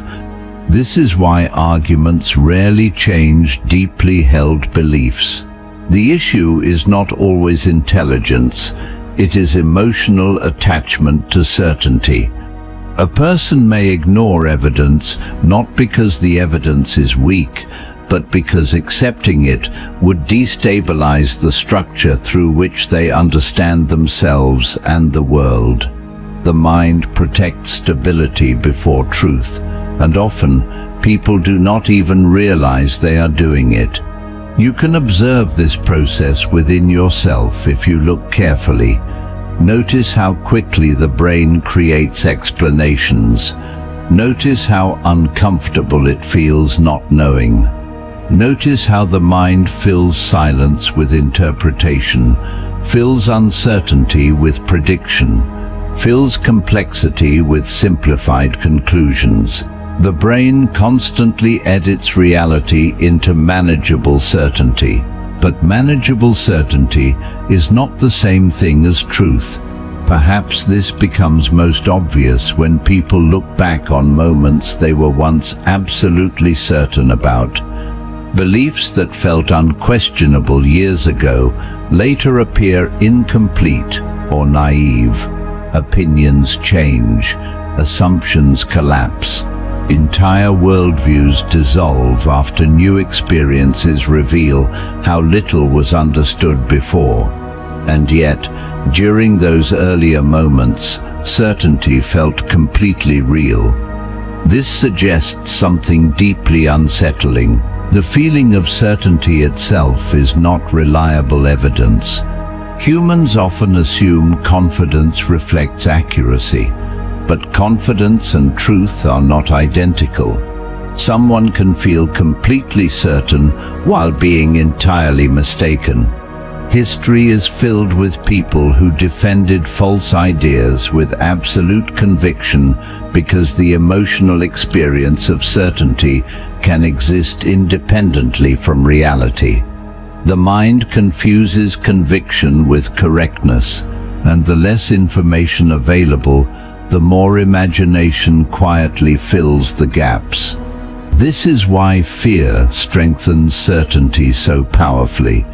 A frightened mind prefers definitive conclusions because uncertainty feels unsafe. Everything will fail. Nobody can be trusted. Nothing will change. Negative certainty often feels emotionally safer than ambiguity, because at least certainty creates the illusion of prediction. But the illusion of prediction is still illusion. Reality remains larger than the conclusions formed about it. Even science, humanity's most careful attempt to understand existence, evolves constantly because new information repeatedly changes previous understanding. Ideas once considered unquestionable eventually collapse beneath deeper knowledge. This does not mean truth does not exist. It means human access to truth is limited, and perhaps wisdom begins not with certainty, but with awareness of limitation. Yet the human mind resists this deeply because uncertainty feels psychologically vulnerable. To admit, "I do not fully know," creates openness, and openness can feel frightening in a world filled with unpredictability. So people cling to conclusions prematurely, mistaking closure for understanding. The story feels complete, even when most of reality remains unseen.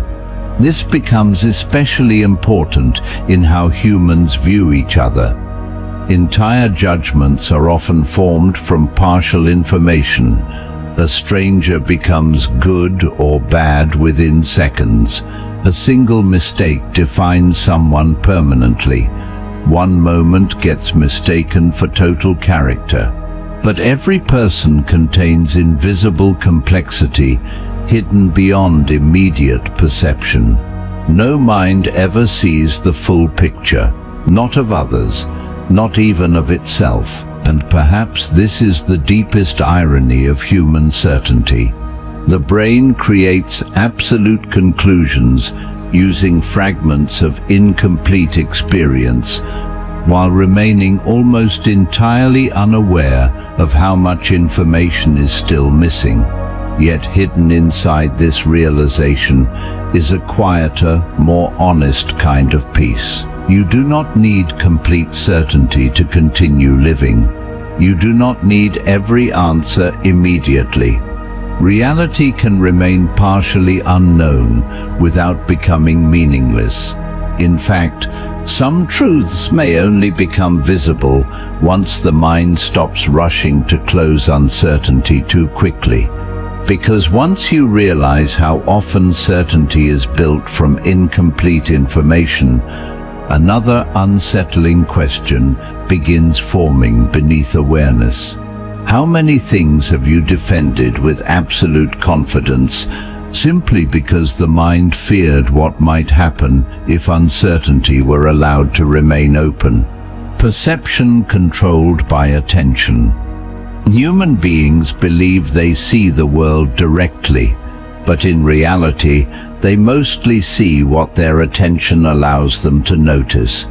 At every moment, the brain receives an overwhelming amount of information: sounds, colors, movement, sensations, memories, emotions, thoughts, patterns, faces, possibilities. If consciousness tried to process everything equally, the mind would collapse beneath the sheer volume of reality. So the brain does something extraordinary. It filters existence. Attention acts like a spotlight moving through darkness, illuminating certain details while leaving countless others invisible. And whatever enters that spotlight begins feeling important, real, and emotionally meaningful. Everything outside it fades into the background as though it barely exists at all. This means perception is not simply about what is present. It is about what the mind chooses to focus on.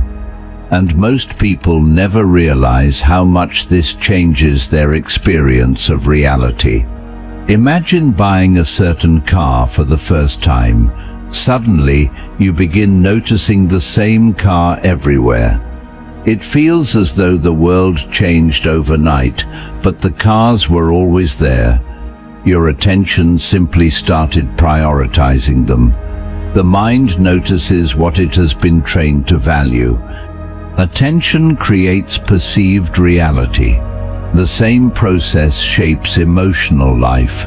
Someone focused constantly on rejection begins noticing every sign of disapproval while overlooking kindness entirely. Someone obsessed with danger sees threats hidden inside ordinary situations. Someone deeply grateful notices beauty most people ignore. Reality itself has not necessarily changed. Attention has. And because attention determines perception, repeated focus slowly reshapes the world a person experiences internally. This becomes dangerous when attention is captured unconsciously. Modern life constantly competes for human attention because attention is psychologically powerful. Fear captures it, anger captures it, novelty captures it, outrage captures it. The brain evolved to prioritize emotionally charged information because emotionally charged information once carried survival value, but now attention is manipulated continuously. Entire systems are designed to keep the mind focused on fear, conflict, insecurity, comparison, and stimulation, because whatever controls attention begins influencing perception itself. The mind becomes shaped by whatever repeatedly occupies awareness. You can observe this in your own life. Spend enough time focusing on problems, and reality begins feeling heavy and hostile. Spend enough time focusing on inadequacy, and identity begins shrinking around insecurity. Spend enough time focusing on division, outrage and conflict, and the world itself starts appearing increasingly dangerous. Attention magnifies experience. The mind becomes what it repeatedly notices. This is partly why suffering can grow so powerful psychologically. Pain naturally captures attention because the nervous system prioritizes survival. But once attention locks onto suffering continuously, the brain begins organizing perception around it. Thoughts reinforce pain, memory reinforces pain, future predictions reinforce pain. Eventually, suffering stops feeling like one part of life. It starts feeling like reality itself. Yet at the same time, extraordinary moments often pass unnoticed because attention was somewhere else entirely. A beautiful sunset disappears behind anxious thought. A meaningful conversation becomes blurred by distraction. Entire years pass while the mind remains trapped inside internal noise instead of direct experience. People often miss their lives while mentally rehearsing other realities. And perhaps the strangest part is that attention not only changes what you perceive, it changes what you remember. Experiences receiving strong attention become emotionally vivid and easier to recall later. Experiences ignored by attention fade quickly, sometimes disappearing almost entirely from memory. In this way, attention silently edits the story of your life. What you repeatedly focus on becomes your remembered reality. This creates a powerful psychological loop. Attention shapes memory, memory shapes expectation, expectation shapes future attention.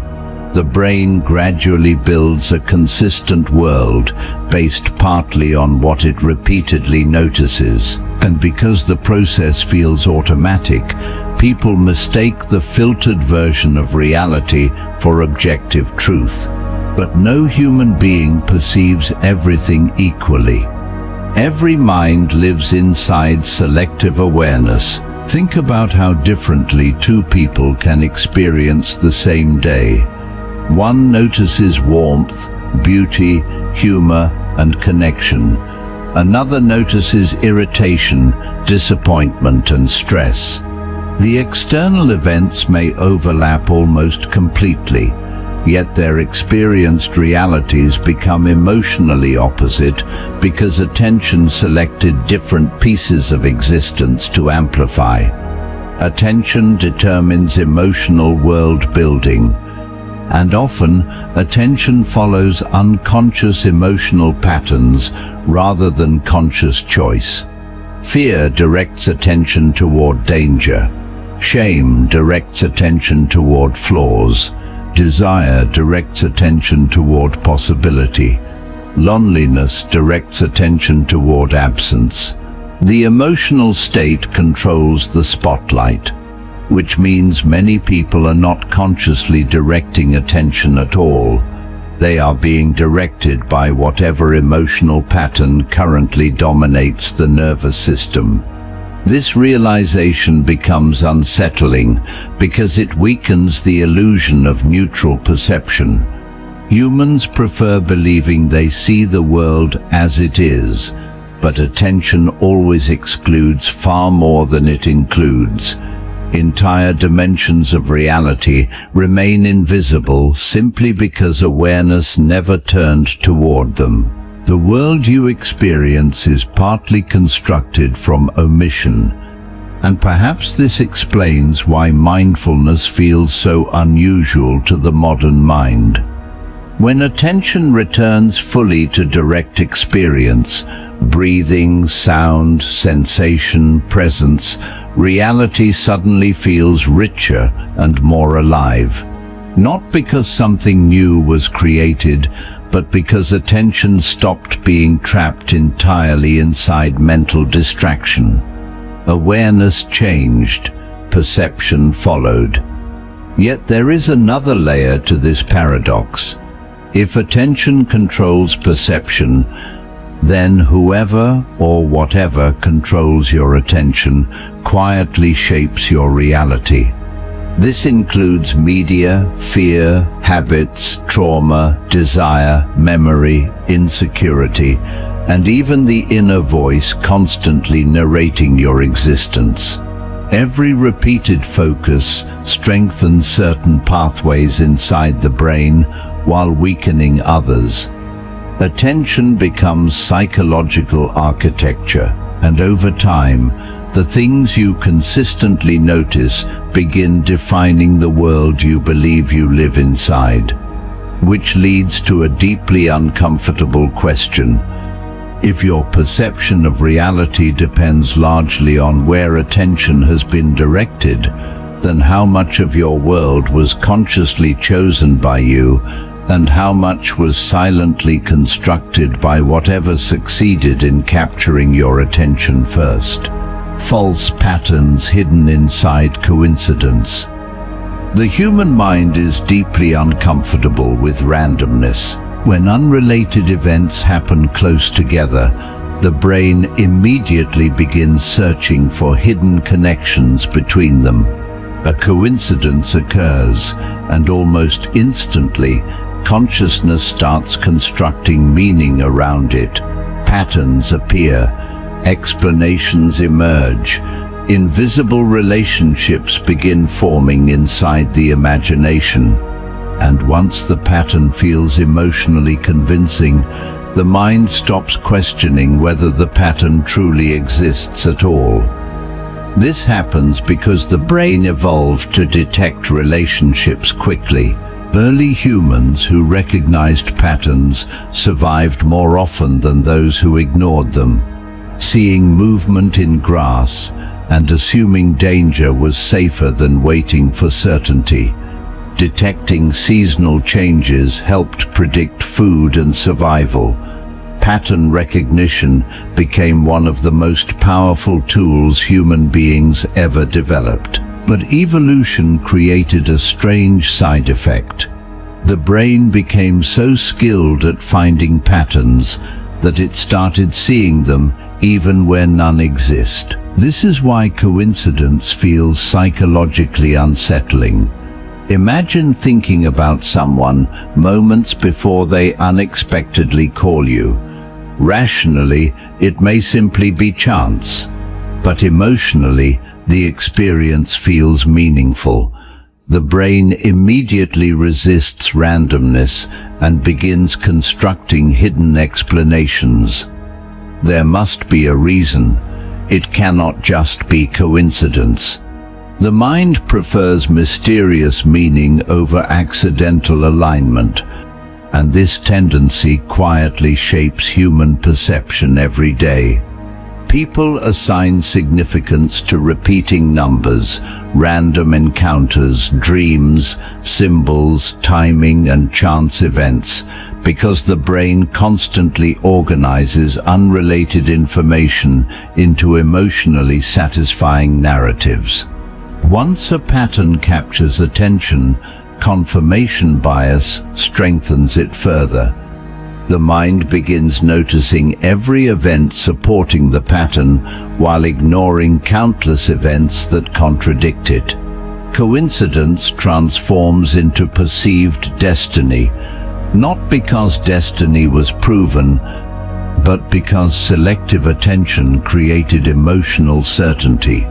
This becomes especially dangerous during emotionally vulnerable periods, when people feel uncertain, lonely, fearful, or desperate for direction, the mind becomes even more sensitive to patterns because meaning provides comfort.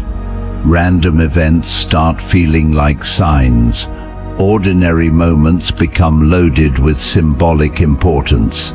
The brain tries to reduce uncertainty by turning chaos into structure, because structure feels safe, even imagined structure.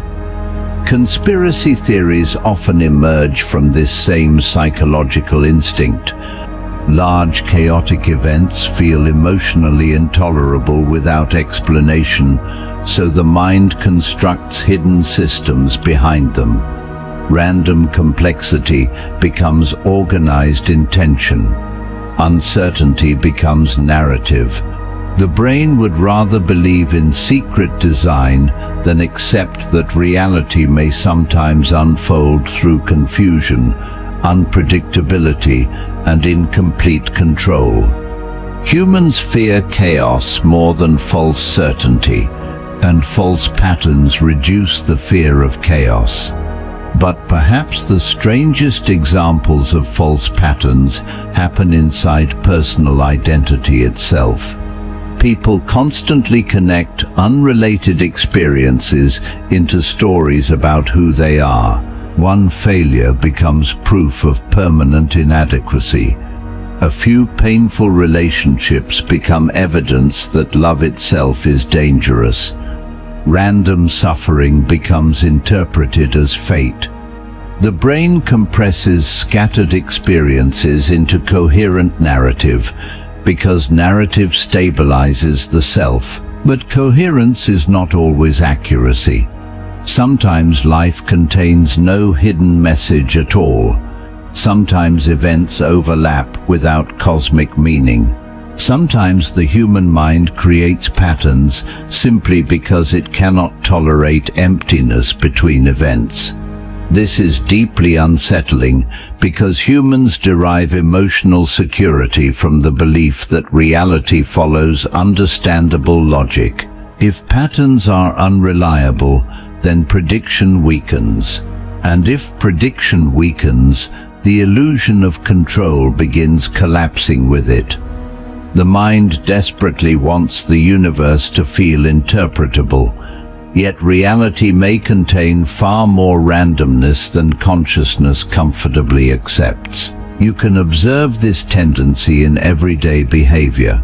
People remember unusual coincidences vividly, while forgetting the countless meaningless moments surrounding them.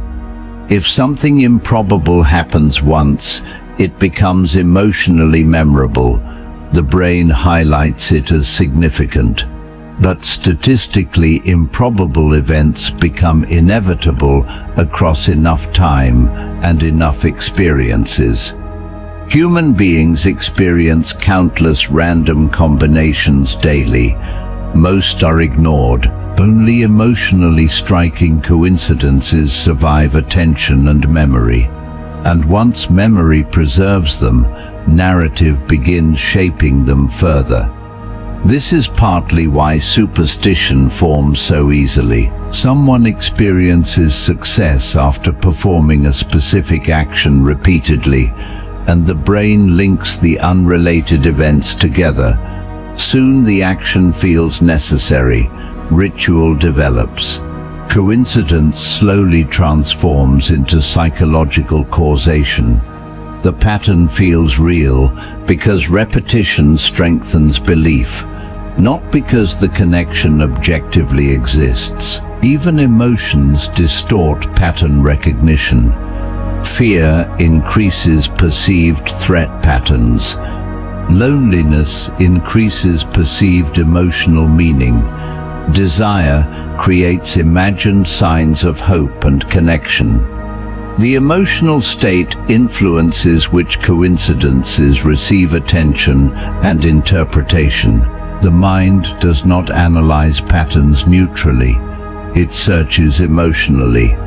And perhaps this is why humans often become trapped inside self-created narratives. Once the brain accepts a pattern, reality begins filtering around it automatically. Someone convinced they are unlucky notices every setback intensely while minimizing success. Someone convinced life is secretly guiding them notices every coincidence supporting the belief while overlooking randomness entirely. The pattern becomes psychologically self-sustaining. Reality bends around expectation and attention until coincidence starts feeling indistinguishable from truth. Yet hidden inside this realization is another possibility. Not all meaning needs to be objectively real to affect human experience deeply. Sometimes patterns inspire growth, hope, connection, or reflection, even when the patterns themselves emerge partly from the mind's interpretive machinery. The danger is not pattern recognition itself. The danger is forgetting how easily the brain confuses emotional significance with objective truth. Because once you realize the mind constantly creates false patterns from coincidence, another unsettling question begins quietly forming beneath awareness. How many invisible meanings have guided your decisions, fears, and beliefs simply because the human brain was unable to accept that some events may never have been connected at all? Consciousness trapped inside interpretation. Human beings never experience reality directly. They experience interpretation. Every sound, face, memory, emotion, and event passes through layers of mental processing before reaching conscious awareness. The brain translates raw existence into meaning continuously, so quickly and automatically that the translation becomes invisible, and once the interpretation appears, the mind mistakes it for reality itself. This means consciousness does not live inside the world exactly as it is. It lives inside a mental model of the world, a constructed version, a filtered simulation shaped by memory, emotion, attention, fear, expectation, language, and belief. The unsettling part is that there may be no way to fully escape this process. Imagine hearing someone say a simple sentence with a neutral expression. One person interprets kindness, another interprets sarcasm, another senses rejection.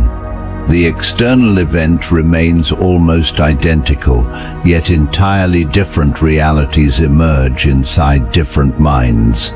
The interpretation becomes the experience.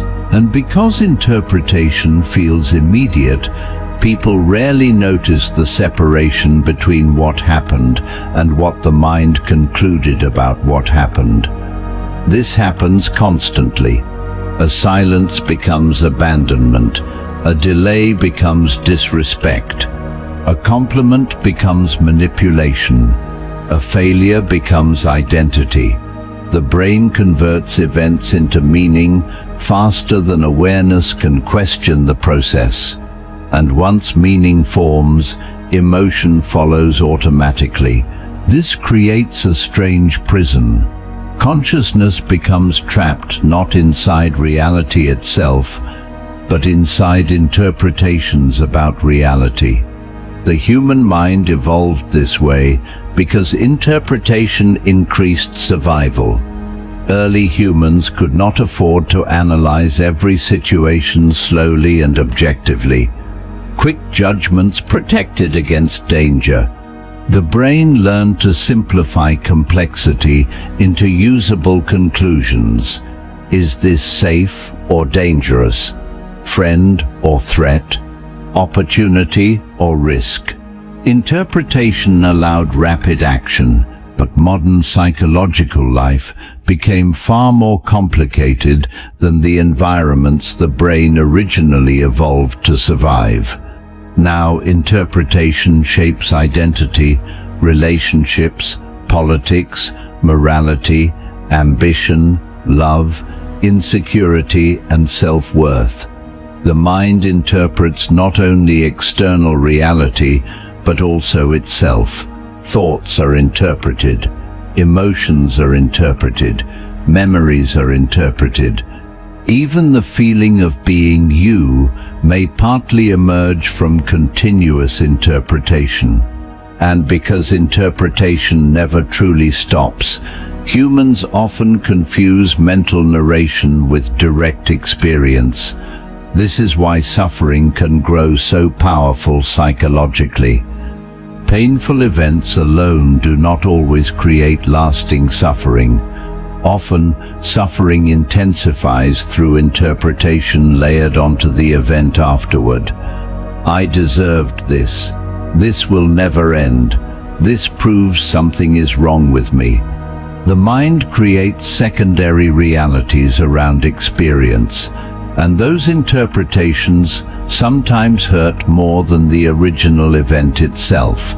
Two people can endure similar pain while experiencing completely different psychological worlds because interpretation shapes emotional meaning. One sees tragedy, another sees transformation. One sees punishment, another sees impermanence. Reality becomes emotionally filtered through narrative. This process also explains why humans argue endlessly about truth while perceiving entirely different realities. People are not only reacting to external events, they are reacting to interpretations built from different histories, fears, identities, and emotional structures. Each mind believes its interpretation reflects objective reality, yet every mind remains trapped inside partial perception. Perhaps nowhere is this more unsettling than in language itself. Humans experience existence partly through words.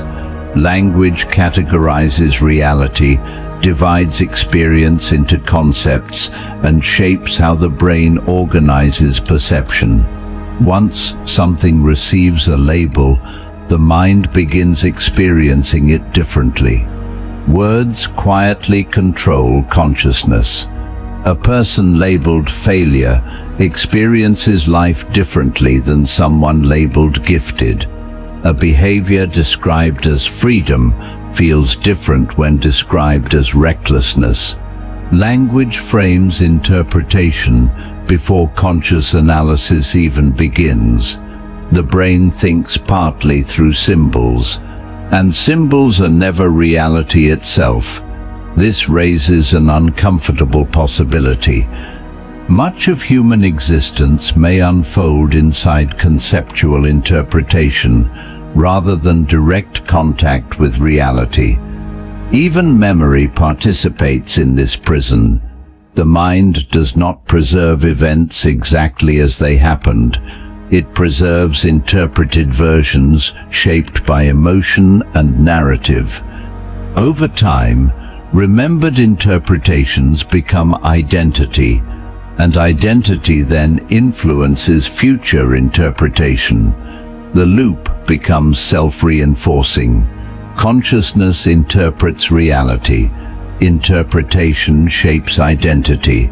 Identity shapes future interpretation. And because the process feels continuous, people rarely notice they are moving through layers of constructed meaning rather than untouched existence. Yet there are moments when this structure briefly weakens, moments of deep silence, a sudden experience of awe, intense presence, meditation, shock, grief, love. During these moments, interpretation may temporarily slow down, and reality feels strangely immediate again. Colors appear sharper, time changes, thought quiets. For a brief instant, awareness experiences something before excessive conceptual filtering fully returns. Many people describe these moments as feeling more real than ordinary life. perhaps because interpretation loosened slightly. But the mind quickly rebuilds the structure afterward. Narration resumes, meaning returns, identity stabilizes again. The brain cannot comfortably remain in complete openness for long because interpretation creates psychological orientation. Without interpretation, the self begins feeling uncertain, and uncertainty frightens the mind. Still, awareness of interpretation changes something important. Once you realize the mind constantly converts reality into narrative, you stop trusting every conclusion automatically. Thoughts become less absolute. Emotional reactions become more observable. The space between event and interpretation slowly becomes visible. And inside that space, consciousness becomes slightly less trapped, not completely free, but less imprisoned by automatic meaning. Because perhaps freedom is not escaping interpretation entirely, perhaps true freedom begins the moment you recognize interpretation is happening at all. And once you realize consciousness experiences mostly interpreted reality rather than direct reality itself, another deeply unsettling question quietly appears.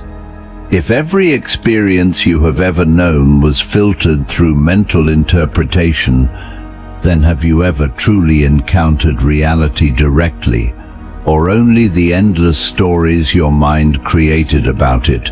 Instincts mistaken for knowledge. Human beings often trust feelings long before they understand them. A sudden certainty appears. A reaction emerges instantly. Something feels right, wrong, dangerous, attractive, familiar, or threatening before conscious thought has time to explain why. And because the feeling arrives so quickly, the mind assumes it must contain hidden truth. But instinct is not always knowledge. Sometimes instinct is only survival reacting automatically. For most of human history, instinct kept people alive. Long before logic and philosophy existed, the nervous system learned to respond rapidly to patterns linked with danger or opportunity. Fear encouraged escape. Attraction encouraged connection. Disgust prevented contamination. Suspicion protected against threat. The brain evolved to react first and analyze later, because hesitation often meant death. And even now, modern humans still carry this ancient machinery inside them. The problem is that instincts developed for survival inside primitive environments now operate inside an extremely complex psychological world. The nervous system still reacts automatically, but the things triggering those reactions are no longer just predators or immediate physical threats. Now instinct reacts to social rejection, embarrassment, status, uncertainty, identity, belief. And because the reactions feel immediate and physical, people often mistake them for deep understanding. Imagine meeting someone for the first time and instantly disliking them without knowing why. The feeling feels real, convincing, undeniable. But what caused it? Was it genuine insight into character, or was the brain reacting to unconscious familiarity, past associations, body language, insecurity, projection, or subtle resemblance to someone remembered emotionally from years ago? The mind rarely knows completely, yet instinct creates certainty before evidence appears. This is why first impressions become so powerful psychologically.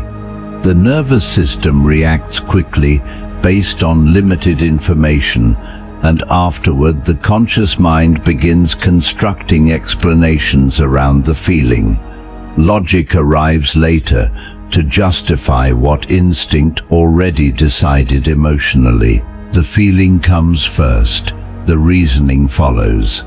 And because the reasoning sounds rational, people rarely notice how much was already decided beneath awareness. This becomes especially dangerous when instinct is shaped by fear. A fearful mind interprets uncertainty as threat automatically. Someone may avoid opportunities, intimacy, change, or vulnerability, not because those things are objectively dangerous, but because the nervous system associates them with emotional risk. Instinct says, something feels wrong, but feeling wrong is not proof. It may simply reflect conditioning. The body remembers experiences the conscious mind no longer fully understands. Past pain leaves emotional imprints inside the nervous system.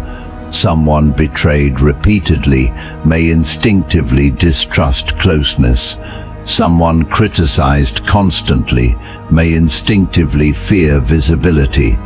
Someone raised around instability may instinctively interpret peace as temporary and suspicious.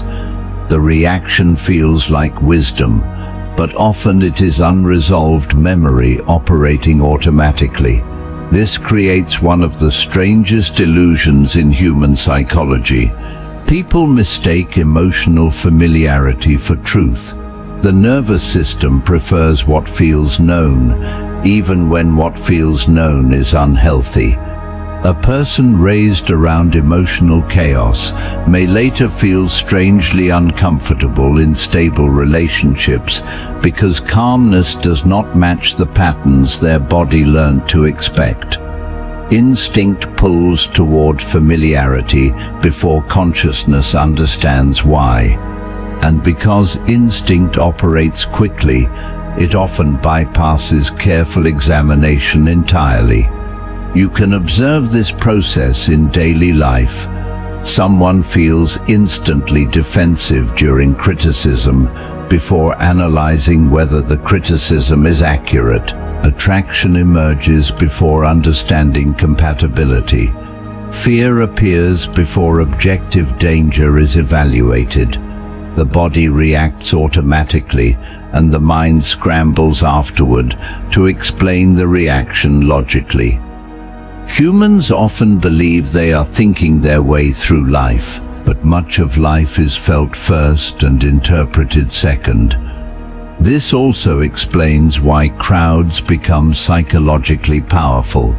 Human beings evolved as social creatures, so instinct responds strongly to collective emotion. Fear spreads rapidly through groups. Anger becomes contagious. Excitement amplifies itself. The nervous system interprets emotional consensus as evidence, even when the group itself may be completely mistaken. Instinct trusts emotional momentum, not necessarily truth. Perhaps this is why humans sometimes follow leaders, ideologies, or beliefs that feel emotionally convincing despite weak evidence. The body responds to certainty, confidence, belonging, and emotional intensity before rational analysis fully engages. The nervous system seeks safety inside emotional alignment, and safety often feels more convincing than logic. Yet instincts are not inherently wrong. Many forms of intuition contain valuable unconscious pattern recognition gathered through experience. The problem arises when humans stop questioning instinct entirely. A reaction can contain information without containing complete truth. Instinct may signal something important, but interpretation still matters, because the body can react to illusion as powerfully as reality. A nightmare produces genuine fear. An imagined rejection creates real pain. Anxiety triggers physical stress despite uncertainty remaining unresolved. The nervous system experiences possibility emotionally before evidence confirms anything. And once emotion enters the body, certainty becomes seductive. Still, awareness changes the relationship to instinct. Instead of obeying every reaction automatically, consciousness begins observing the process itself. Fear arises. Attention notices. Attraction appears. Attention notices. Defensiveness emerges. Attention notices. The reaction remains real, but no longer automatically becomes truth. And perhaps this is where deeper understanding begins. Not by suppressing instinct, not by worshipping it, but by recognizing that instinct evolved primarily to protect survival, not necessarily to reveal objective reality clearly. Because once you realize how easily instincts can be mistaken for knowledge, another unsettling question begins quietly forming beneath awareness. How many decisions, fears, relationships and beliefs in your life felt unquestionably true simply because your nervous system reacted before your awareness had time to ask whether the reaction was actually correct? Comfort that prevents understanding. Human beings say they want truth, but most of the time they want comfort more. Truth is unpredictable. It destabilizes identity. It forces change.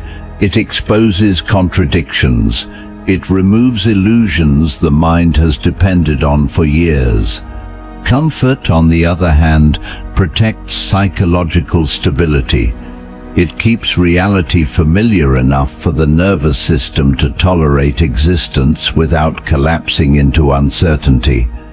And because comfort feels safe, the mind quietly begins prioritizing it over understanding. This happens so gradually that most people never notice the trade being made. A person avoids difficult questions because the answers might disrupt their life. Someone ignores uncomfortable evidence because it threatens deeply held beliefs. Entire routines continue for years, not because they produce meaning, but because they produce familiarity. Comfort becomes invisible architecture surrounding consciousness, and once the mind settles inside it, understanding begins shrinking quietly in the background. Imagine someone who has spent years building a stable identity around certain beliefs about themselves. Maybe they believe they are always rational, always strong, always moral. Then reality presents evidence that contradicts this image. Suddenly discomfort appears, defensiveness rises.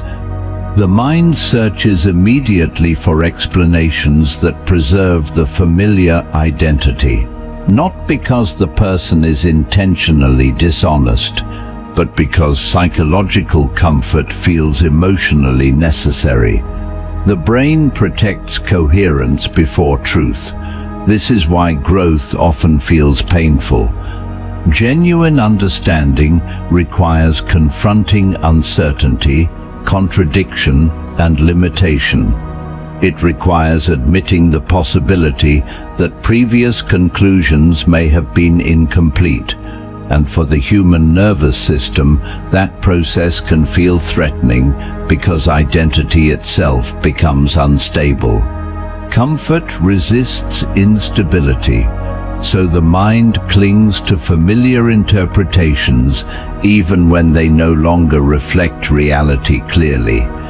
You can observe this everywhere. People stay inside routines that slowly empty them because the routines feel predictable. Relationships continue long after connection disappears because loneliness feels more frightening than dissatisfaction. Beliefs survive despite overwhelming contradictions because certainty creates emotional safety. The known becomes more attractive than the true. And over time, comfort transforms into psychological imprisonment. Perhaps the strangest part is that comfort often disguises itself as wisdom. The mind says, "This is just who I am. This is how life works. There is no reason to question it." But many of these statements are not insights. They are defenses against uncertainty. The brain avoids disruption because disruption requires energy, adaptation, and emotional vulnerability. To genuinely question reality means risking the collapse of familiar narratives. And without familiar narratives, people often feel temporarily lost. So the mind chooses comfort instead, not consciously, automatically. This creates a subtle tragedy in human existence. Many people spend their lives surrounded by explanations that feel emotionally safe, while never realizing how much remains unexplored beyond them. Curiosity fades, wonder shrinks, the unknown becomes threatening instead of fascinating.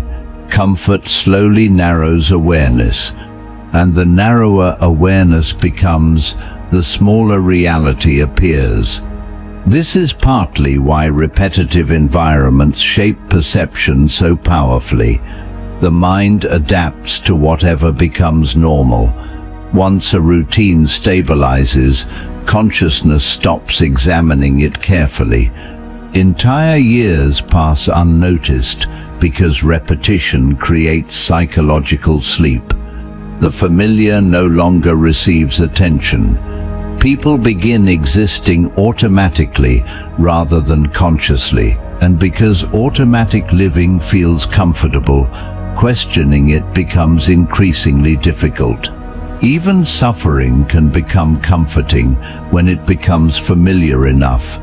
Someone trapped in long-term insecurity may unconsciously resist healing because pain has become part of identity. A person consumed by anxiety may fear calmness because uncertainty feels hidden inside peace itself. The nervous system often prefers predictable pain over unpredictable freedom because freedom requires facing the unknown directly. This also explains why humans seek groups that reinforce existing beliefs. Agreement creates emotional comfort. Shared certainty reduces psychological tension. But environments built entirely around reassurance can slowly prevent deeper understanding because contradiction disappears. Without challenge, perception hardens. Without uncertainty, curiosity weakens. And without curiosity, understanding stops growing.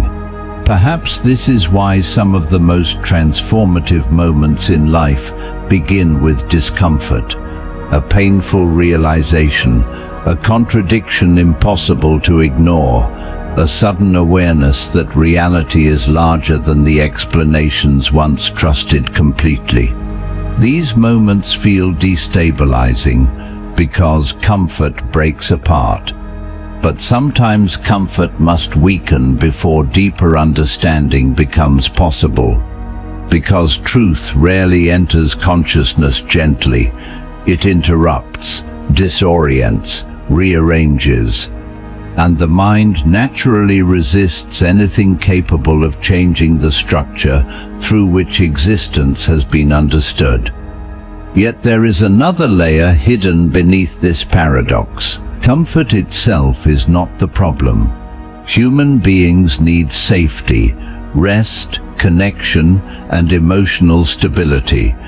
The problem begins when comfort becomes more important than awareness, when familiarity becomes more valuable than curiosity, when protecting existing beliefs matters more than discovering whether those beliefs are actually true. At that point, comfort stops protecting life. It starts limiting it. And perhaps this is the deepest irony of all. The mind often avoids difficult truths to preserve peace, while the avoidance itself quietly prevents the deeper understanding capable of creating genuine peace in the first place. Because once you realize how often comfort blocks awareness rather than protecting it, another unsettling question slowly emerges beneath consciousness. How much of what you currently believe about yourself and reality still exists? Not because it is true, but because questioning it would make the mind temporarily uncomfortable.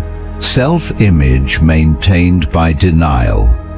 Most people do not see themselves clearly. They see a version of themselves carefully protected by the mind. A self-image, a psychological construction built from memory, belief, emotion, and selective attention, maintained constantly through subtle forms of denial.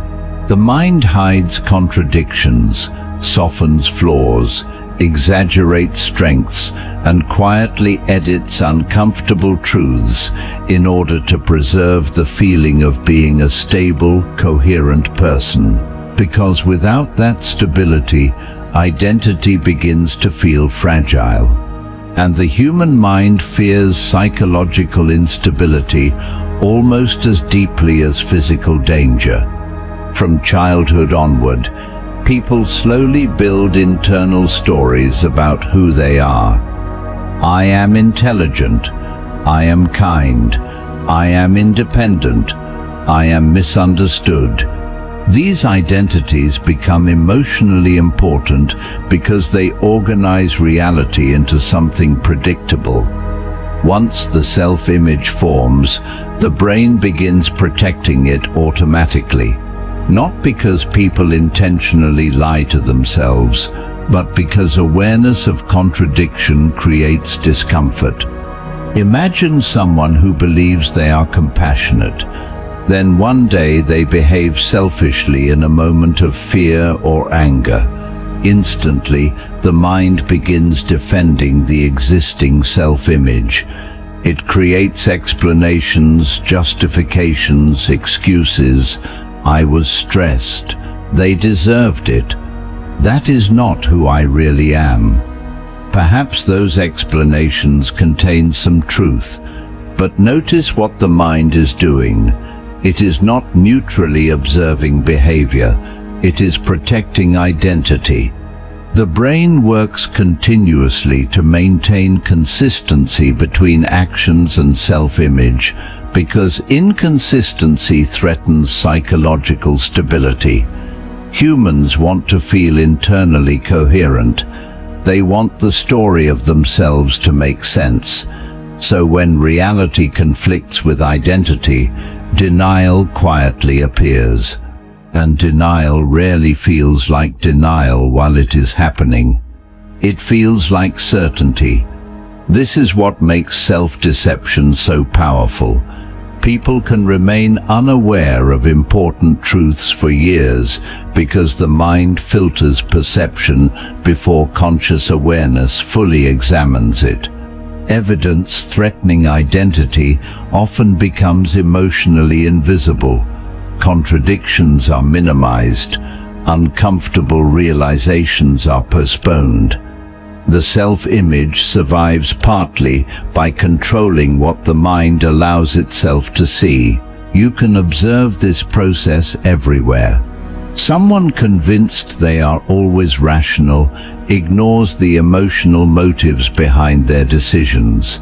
Someone who sees themselves as morally superior becomes blind to their own cruelty. A person desperate to appear strong hides vulnerability even from themselves. The image matters more than reality, because once identity becomes emotionally attached to a certain narrative, Losing the narrative feels like losing the self. This creates one of the deepest paradoxes in human psychology. People often fear knowing themselves completely, not consciously, but emotionally. Complete honesty would require confronting contradiction directly. It would mean admitting selfishness alongside kindness, fear alongside confidence, insecurity alongside pride. The human mind resists this because contradiction destabilizes identity. So denial simplifies the self into something easier to tolerate. But simplified identity is never complete truth. Perhaps this is why people become defensive so quickly during criticism. Criticism threatens the structure maintaining self-image. Even gentle observations can trigger strong emotional reactions because the nervous system interprets identity threat as danger. The mind begins protecting itself before reflection fully begins. Defensiveness is often self-image defending its own survival. And the more fragile the identity underneath, the stronger the denial surrounding it becomes. This is also why projection happens so often. Humans unconsciously reject qualities within themselves and then notice those same qualities intensely in others. Someone deeply uncomfortable with their own dishonesty becomes obsessed with accusing others of lying. A person denying their own insecurity constantly criticizes weakness in people around them. The mind relocates uncomfortable truths outward, because seeing them externally feels safer than admitting them internally. Yet denial does not only hide negative qualities, it can also hide potential. Many people deny their own desires, creativity, intelligence, ambition, or emotional depth, because fully acknowledging those possibilities would require change. Sometimes limitation itself becomes part of self-image, and the mind protects limitation because it feels familiar. A person says, "This is just who I am." But often they are describing a psychological structure preserved through repetition and avoidance, rather than fixed reality. This becomes especially tragic when denial prevents transformation. Growth requires awareness, but awareness threatens identity. So the mind delays confrontation with truth for as long as possible. Entire lives can be built around avoiding uncomfortable self-recognition. And because denial operates quietly, people usually believe they are being honest while remaining deeply unaware of themselves. Still, moments occasionally appear when the structure weakens. A painful breakup, failure, loss, silence, a sudden realization late at night that the person you believed yourself to be may only be partial truth. These moments feel disorienting because denial temporarily loses control. Reality enters awareness more directly. Contradictions become visible, the self-image cracks, and beneath the crack, something unsettling appears. The realization that identity may not be nearly as stable or transparent as the mind once believed. Yet hidden inside this discomfort is the beginning of deeper freedom. Because the moment denial weakens, awareness expands. The mind stops spending so much energy protecting image and begins observing reality more honestly. Imperfection becomes visible without immediately destroying identity. Contradiction becomes tolerable. The self no longer needs to appear flawless to continue existing. And perhaps true self-understanding begins not when the mind creates a perfect image, but when it finally stops needing one.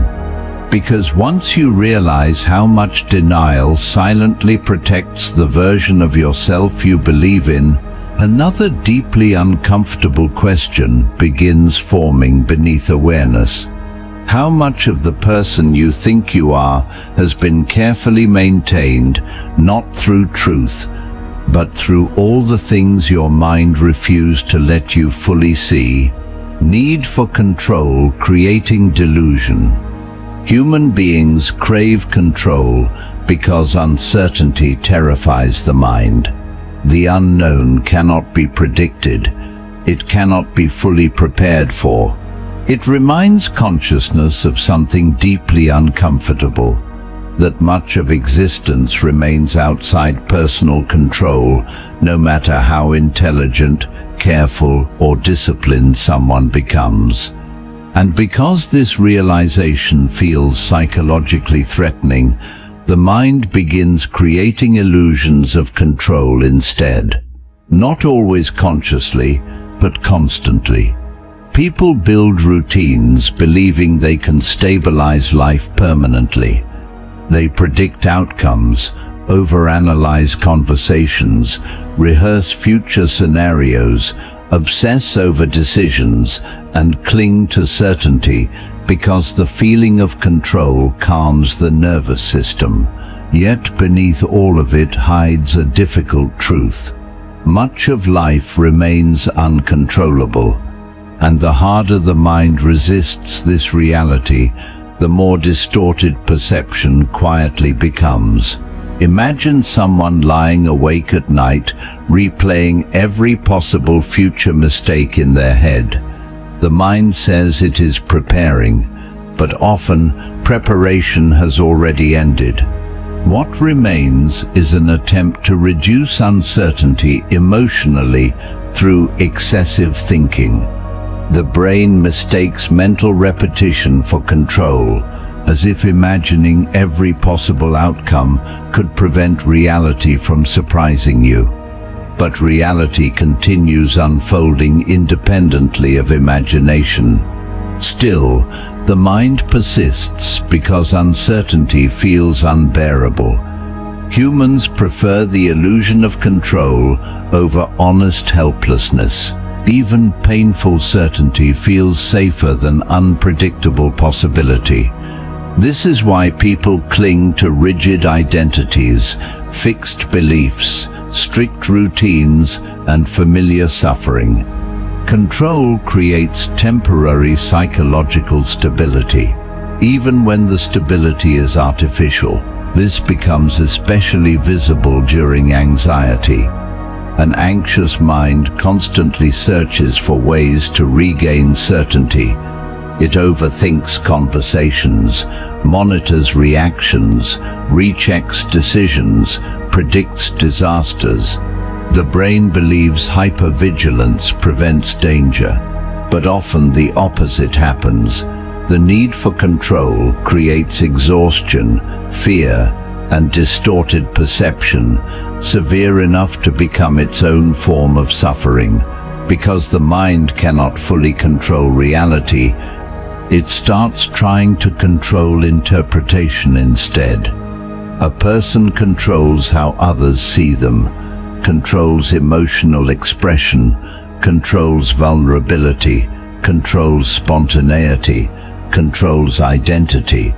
Over time, life becomes performance rather than direct experience, and the performance slowly disconnects the person from reality itself. Perhaps this is why perfectionism feels so psychologically heavy. Perfectionism is rarely about excellence alone. Beneath it often lies fear that mistakes will destroy safety, love, worth, or identity. So the mind creates impossible standards, believing control can eliminate uncertainty completely. But perfection is unattainable, which means the nervous system remains trapped in endless tension. The illusion of control becomes prison. You can see this process inside relationships too. Someone terrified of abandonment may try controlling closeness constantly, monitoring messages, analyzing behavior, suppressing vulnerability, predicting rejection before it happens. The person believes control will create security. Instead, it creates emotional distance, because control cannot manufacture genuine certainty inside human connection. Love itself requires uncertainty. Trust requires uncertainty. Living requires uncertainty. And yet the mind keeps resisting, because uncertainty exposes a painful truth humans spend much of their lives trying to avoid. You cannot fully control what happens to you. People change, bodies fail, time moves, loss arrives. Outcomes remain unpredictable, no matter how carefully life is managed. This realization feels unbearable to the ego, because identity depends partly on the belief that effort guarantees control over reality. The mind wants existence to function like a system where correct behavior always produces predictable results. But reality is not always fair, stable, or controllable. So the brain creates smaller illusions instead: superstitions, rigid plans, emotional defenses, overthinking, narratives about certainty. The illusion itself becomes emotionally necessary. And perhaps the strangest form of control is the attempt to control the self completely. Humans often believe they should manage every thought, emotion, impulse, and reaction perfectly. But consciousness does not operate with such precision. Thoughts arise automatically. Emotions emerge unexpectedly. Desire contradicts logic. Fear interrupts intention. The self contains chaos, yet the mind keeps demanding total control over internal experience.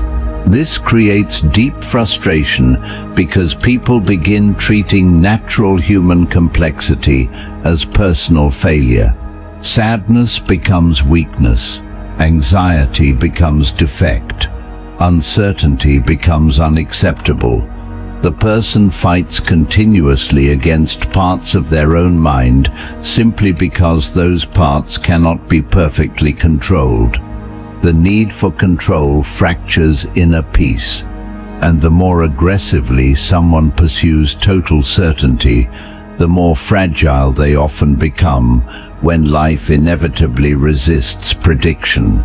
Still, hidden inside this terrifying realization is another possibility. What if peace was never supposed to come from controlling everything? What if peace begins the moment the mind stops demanding absolute certainty from existence? This does not mean becoming passive or careless. Humans still make choices, plan, learn, and adapt. But there is a difference between engaging with life and trying to dominate uncertainty completely. One allows flexibility. The other creates delusion, because the mind often imagines that if enough control is achieved, suffering will disappear forever. But suffering continues partly because life itself remains dynamic, changing, and unpredictable. No amount of mental control can freeze reality permanently. And perhaps this is why moments of genuine presence feel so different. During deep presence, the mind temporarily stops trying to force certainty onto existence. Reality is experienced directly instead of endlessly managed. For a brief moment, consciousness relaxes its grip, and strangely, that relaxation often feels more peaceful than control ever did. because maybe the greatest illusion was never chaos itself. Maybe the greatest illusion was believing the mind could ever fully control reality in the first place. And once you realize how much delusion is created by the desperate need for certainty and control, another unsettling question quietly emerges beneath awareness. How much of your suffering was never caused by reality itself, but by the exhausting effort to force reality into a shape the mind could finally feel safe inside? Truth that changes when observed. Human beings assume truth exists independently of observation. Something is either true or false, real or unreal, whether anyone notices it or not. The mind finds comfort in this idea because stable truth creates the feeling that reality is solid beneath perception. But the deeper humans study consciousness, perception, and even the physical universe itself, the stranger reality begins to appear. Because observation does not always passively reveal truth. Sometimes observation changes it. This becomes obvious in ordinary human life long before it becomes philosophical. Imagine someone behaving naturally while alone. The moment they realize they are being watched, their behavior changes instantly. Posture shifts, speech changes, awareness turns inward. Observation alters the reality being observed. The presence of attention transforms experience, and this happens constantly. A conversation changes once it is analyzed too carefully. Happiness weakens the moment someone obsessively measures whether they are truly happy. Confidence collapses when self-consciousness becomes excessive. Even sleep becomes difficult once the mind starts monitoring whether sleep is happening correctly. The act of observing interferes with the experience itself, and perhaps nowhere is this more unsettling than inside consciousness. Human beings continuously attempt to understand themselves by observing their own thoughts, emotions, and identities. But the moment awareness turns toward inner experience, the experience often changes immediately. Try observing anger carefully. The anger shifts. Observe anxiety deeply. The anxiety transforms. Observe thought itself. Thought begins behaving differently. The observer affects the observed. This creates a strange paradox. How can consciousness fully examine itself objectively if the examination itself changes what is being examined? The mind becomes both observer and participant simultaneously. And because of this, complete self-knowledge may remain impossible. Even memory changes under observation. Each time a memory is recalled, it becomes unstable briefly before being stored again, slightly altered by present emotion and interpretation. The remembered event evolves partly through the process of being remembered. Truth becomes fluid through attention itself. And the same thing happens socially. People behave differently depending on how they believe they are perceived. Someone repeatedly treated as intelligent becomes more confident intellectually. Someone constantly judged as weak begins internalizing limitation. Observation changes identity over time. Human beings become partly shaped by the realities reflected back at them. This is why labels carry so much psychological power. Once a person is categorized, both external behavior and self-perception begin reorganizing around the label. Observation becomes expectation, and expectation slowly changes reality. The truth of the person shifts beneath the gaze observing them. Perhaps this is why self-consciousness feels so heavy psychologically. Excessive self-observation fragments natural experience. A person stops living directly and begins constantly monitoring themselves instead. How do I sound? How do I appear? What does this mean about me? Awareness folds inward repeatedly until spontaneity weakens. The observer traps the experience inside analysis, and over time, reality begins feeling increasingly artificial because the mind never fully relaxes into direct presence anymore. This paradox appears even in relationships. Love changes when endlessly analyzed. Attraction weakens under constant measurement. Connection becomes strained when authenticity is replaced by self-monitoring and interpretation. Some experiences survive only while lived naturally. Too much observation disrupts them. Yet at the same time, awareness also reveals truths that unconsciousness hides. Fear observed carefully loses some of its invisible power. Emotional patterns become clearer once attention illuminates them. Automatic behavior weakens when brought fully into consciousness. Observation both distorts and reveals, and the line between those two effects is often impossible to separate completely. This is partly why human beings struggle with certainty about themselves. The self changes depending on context, emotion, attention, memory, relationships, and perception. The person observed yesterday is not exactly the same person being observed today. Identity shifts beneath awareness continuously. Still, the mind craves stable conclusions.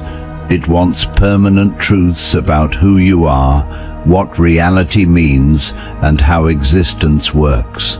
But the closer consciousness looks, the more fluid everything appears. Thought changes under observation. Emotion changes under observation. Memory changes under observation. Behavior changes under observation. Even meaning changes under observation. The very act of trying to hold truth still may be what prevents it from remaining stable. This becomes deeply unsettling because humans rely on fixed understanding to feel psychologically secure. A reality constantly changing through observation feels impossible to fully control. The observer can never stand completely outside the system being observed. You are always part of the process, and perhaps this explains why moments of pure presence feel so rare and beautiful. During those moments, the mind stops obsessively measuring experience. Reality unfolds without constant interpretation or self-monitoring. For brief periods, awareness simply exists without trying to freeze truth into permanent conceptual form. And strangely, those moments often feel more real than endless analysis ever does. Because perhaps truth was never meant to become static inside the mind. Perhaps truth is alive, moving, changing, responding. And perhaps the deeper reality is not something consciousness can fully capture from outside, because consciousness itself participates in shaping the experience it tries to understand. Which leads to one final unsettling possibility. If observation changes the truth being observed, then who would you be? If nobody, not even your own mind, were constantly watching, interpreting, and reshaping the reality of you at all. Tonight, we followed the hidden machinery of the mind into places most people rarely stop long enough to notice. We explore delusions mistaken for truth, thoughts arriving before choice, memories rewriting reality, fear disguising itself as certainty, identity built through repetition, emotions shaping perception, attention filtering existence, instincts pretending to be knowledge, comfort protecting ignorance, and the strange possibility that consciousness itself may never experience reality directly, only interpretations layered endlessly on top of it. But perhaps the most unsettling realization is not that the mind distorts reality. It is that the mind often does this to protect you, to keep existence stable enough to survive, to reduce uncertainty, to maintain identity, to prevent chaos from swallowing meaning entirely. And maybe that is why complete truth feels so difficult to hold for long. Because the human mind was never designed to see everything clearly at once. It was designed to continue moving. Still, somewhere beneath all the thoughts, interpretations, fears and stories, awareness remains quietly present, watching, listening, existing before every label the mind attaches to reality. And perhaps that awareness matters more than certainty ever could, because once you begin seeing the filters shaping perception, something changes forever. The mind becomes less absolute. Thoughts lose some of their invisible authority. Fear weakens slightly. Identity softens. Reality feels less rigid, but strangely more alive. Not because you finally discovered perfect truth, but because you stopped confusing every mental construction with truth itself. And maybe that is the closest human beings ever come to clarity. Not absolute certainty, but the quiet awareness that reality may always be deeper, stranger, and more mysterious than the mind can fully explain. So tonight, as your thoughts slowly fade into silence, remember this. The mind may endlessly interpret reality, but awareness exists even before the interpretation begins.